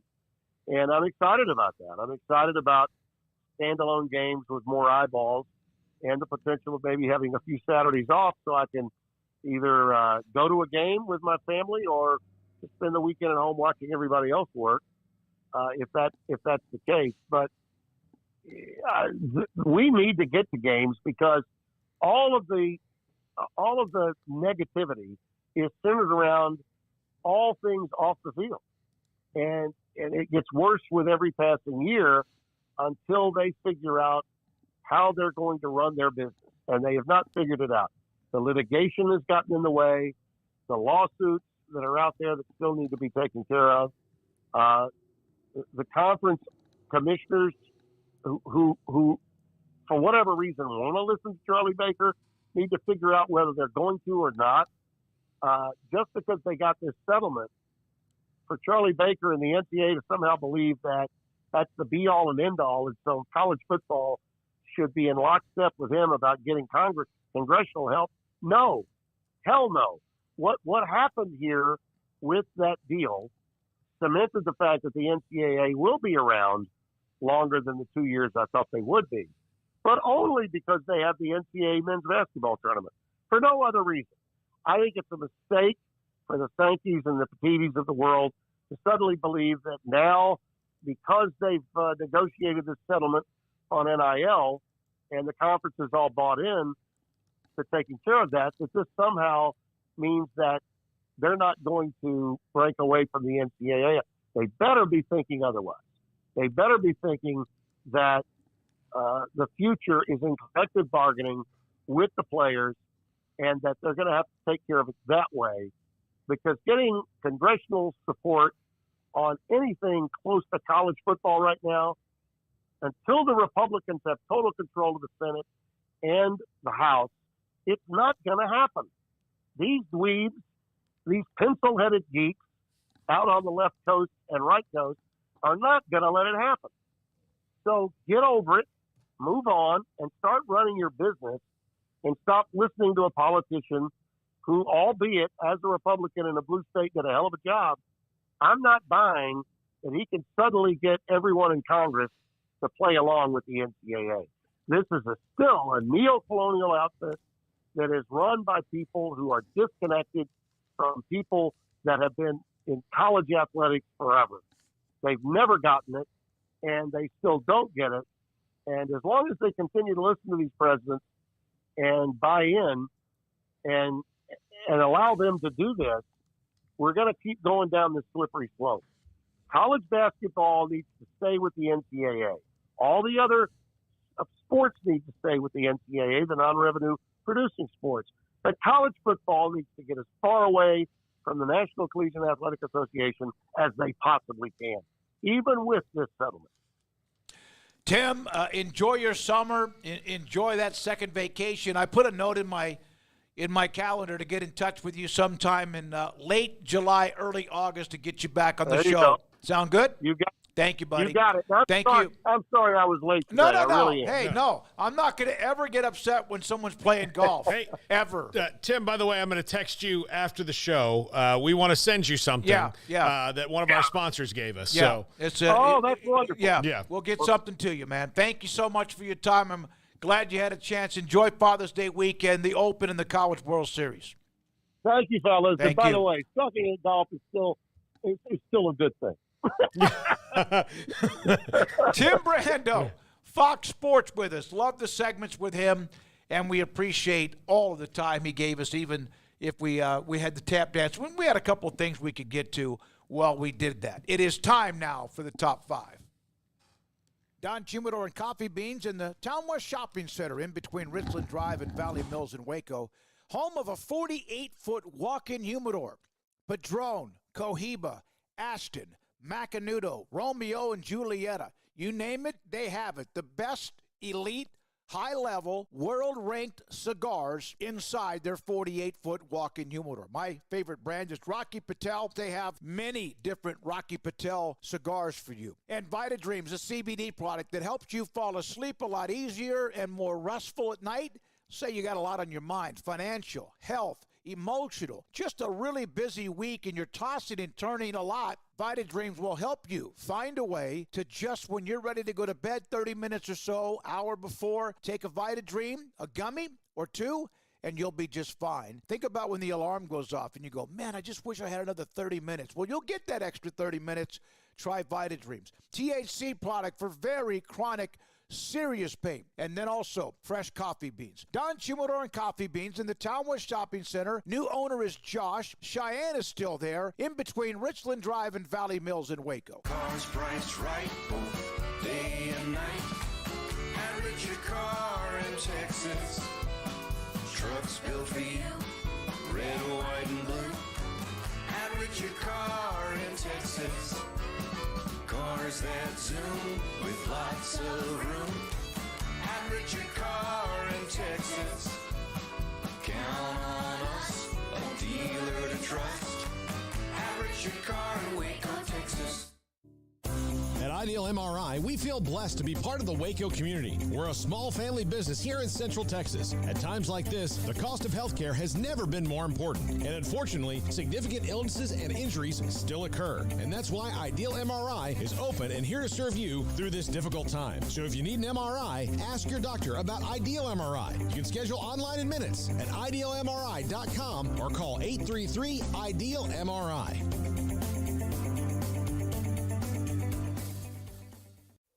Stepping into the boots of a U.S. Army officer can add confidence and leadership skills to your son or daughter's career path. See all the things they can achieve in our boots at GoArmy.com. U.S. Army Waco Recruiting Company, 254-598-8131 or 254-776-1543.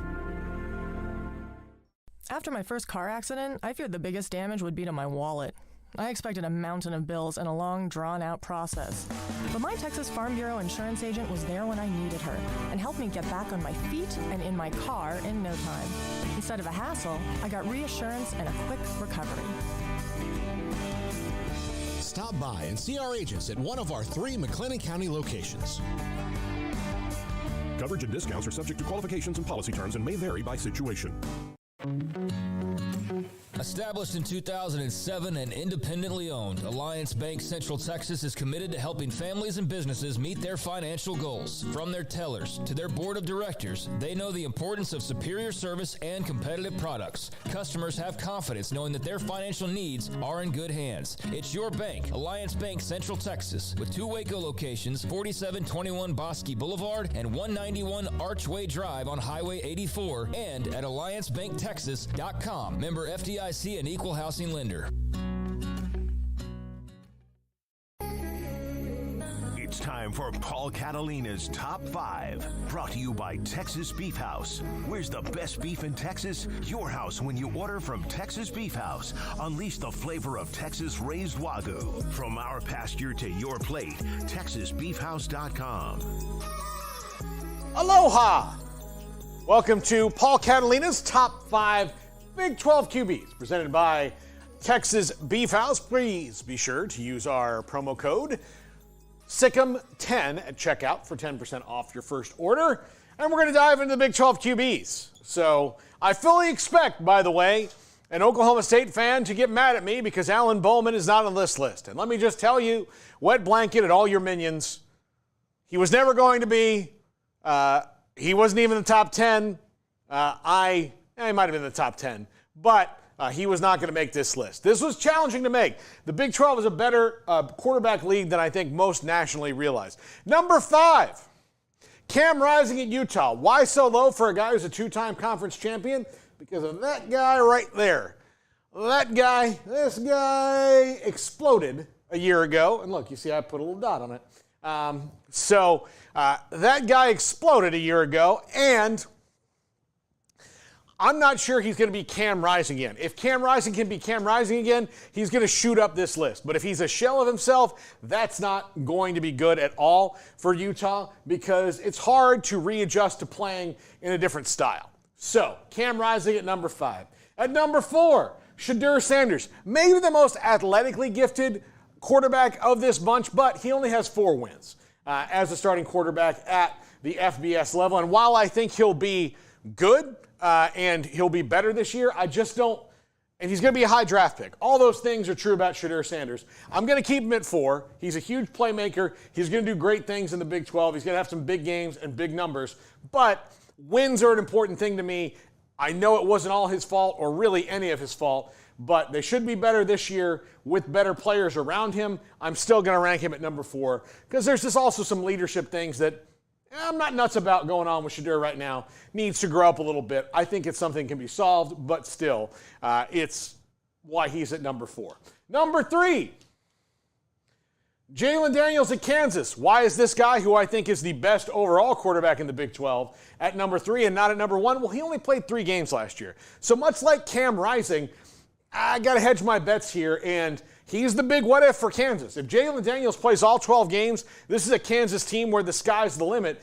If they have to go back and forth, or he only plays 3 games again, that's going to be bad news for a team that'll probably still be good without him, but not quite as great as they could be with him, because he is an absolute difference maker and a gamer. But if that back flares up again, then it's kind of all over the shouting for Jalen Daniels. Number 2,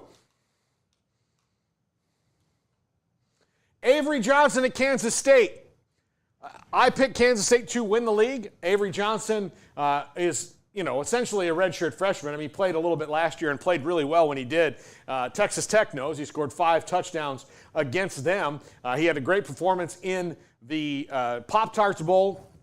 And with the backfield he has, with the offensive line he's going to have, even though they're replacing a lot of guys, he's going to make waves. I think Kansas State wins the Big 12. I think it's very much on the arm and legs of Avery Johnson, who's a dual-threat superstar. But, again, he's still young. I think the most polished and established quarterback right now, without any of the big what-if questions, Noah Fafita, number 1 from Arizona. This guy's probably going to be the highest draft pick of all of them when it's all said and done.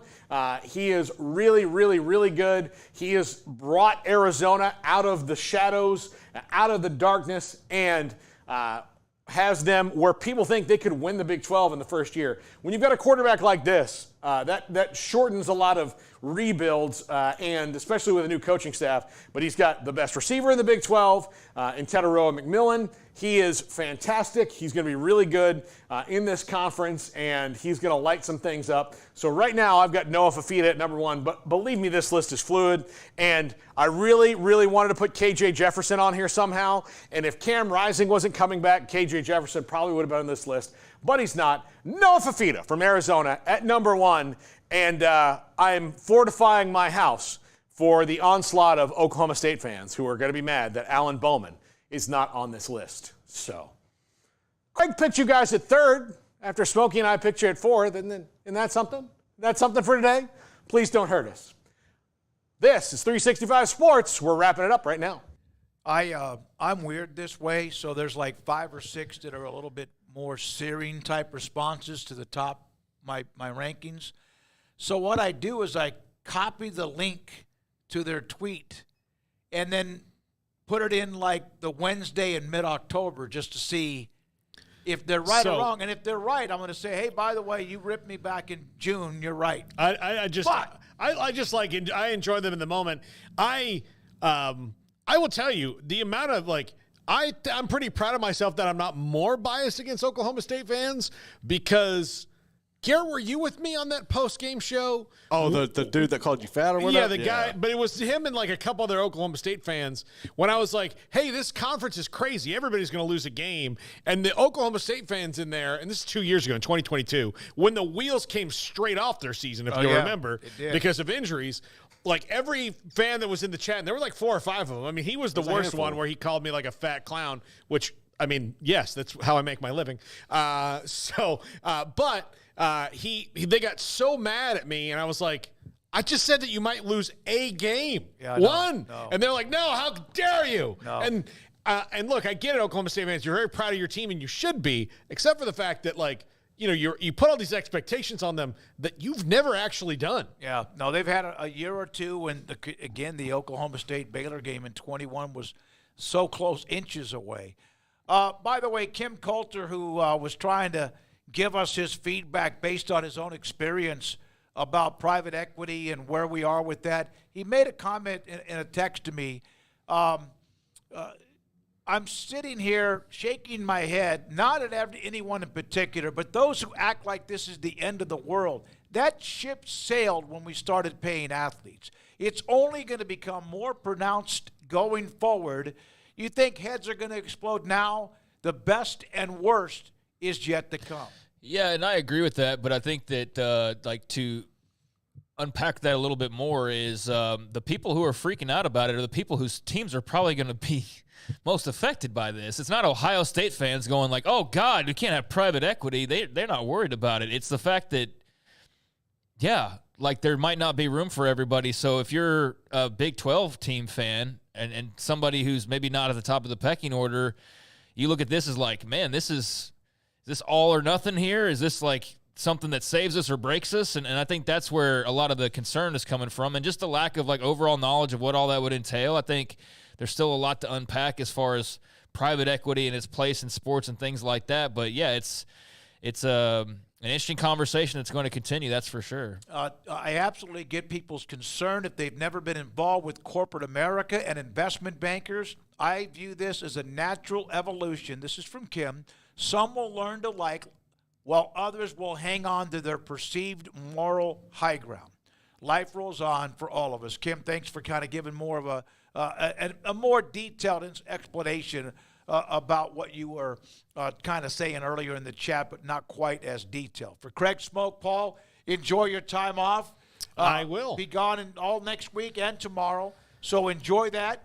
Palm Springs, is that correct? Yes, I will be. I will be sampling all the cocktails by the pool. I bet you will be. Garrett Ross, thank you, sir. Emery Winters already working on 365 Sports tonight.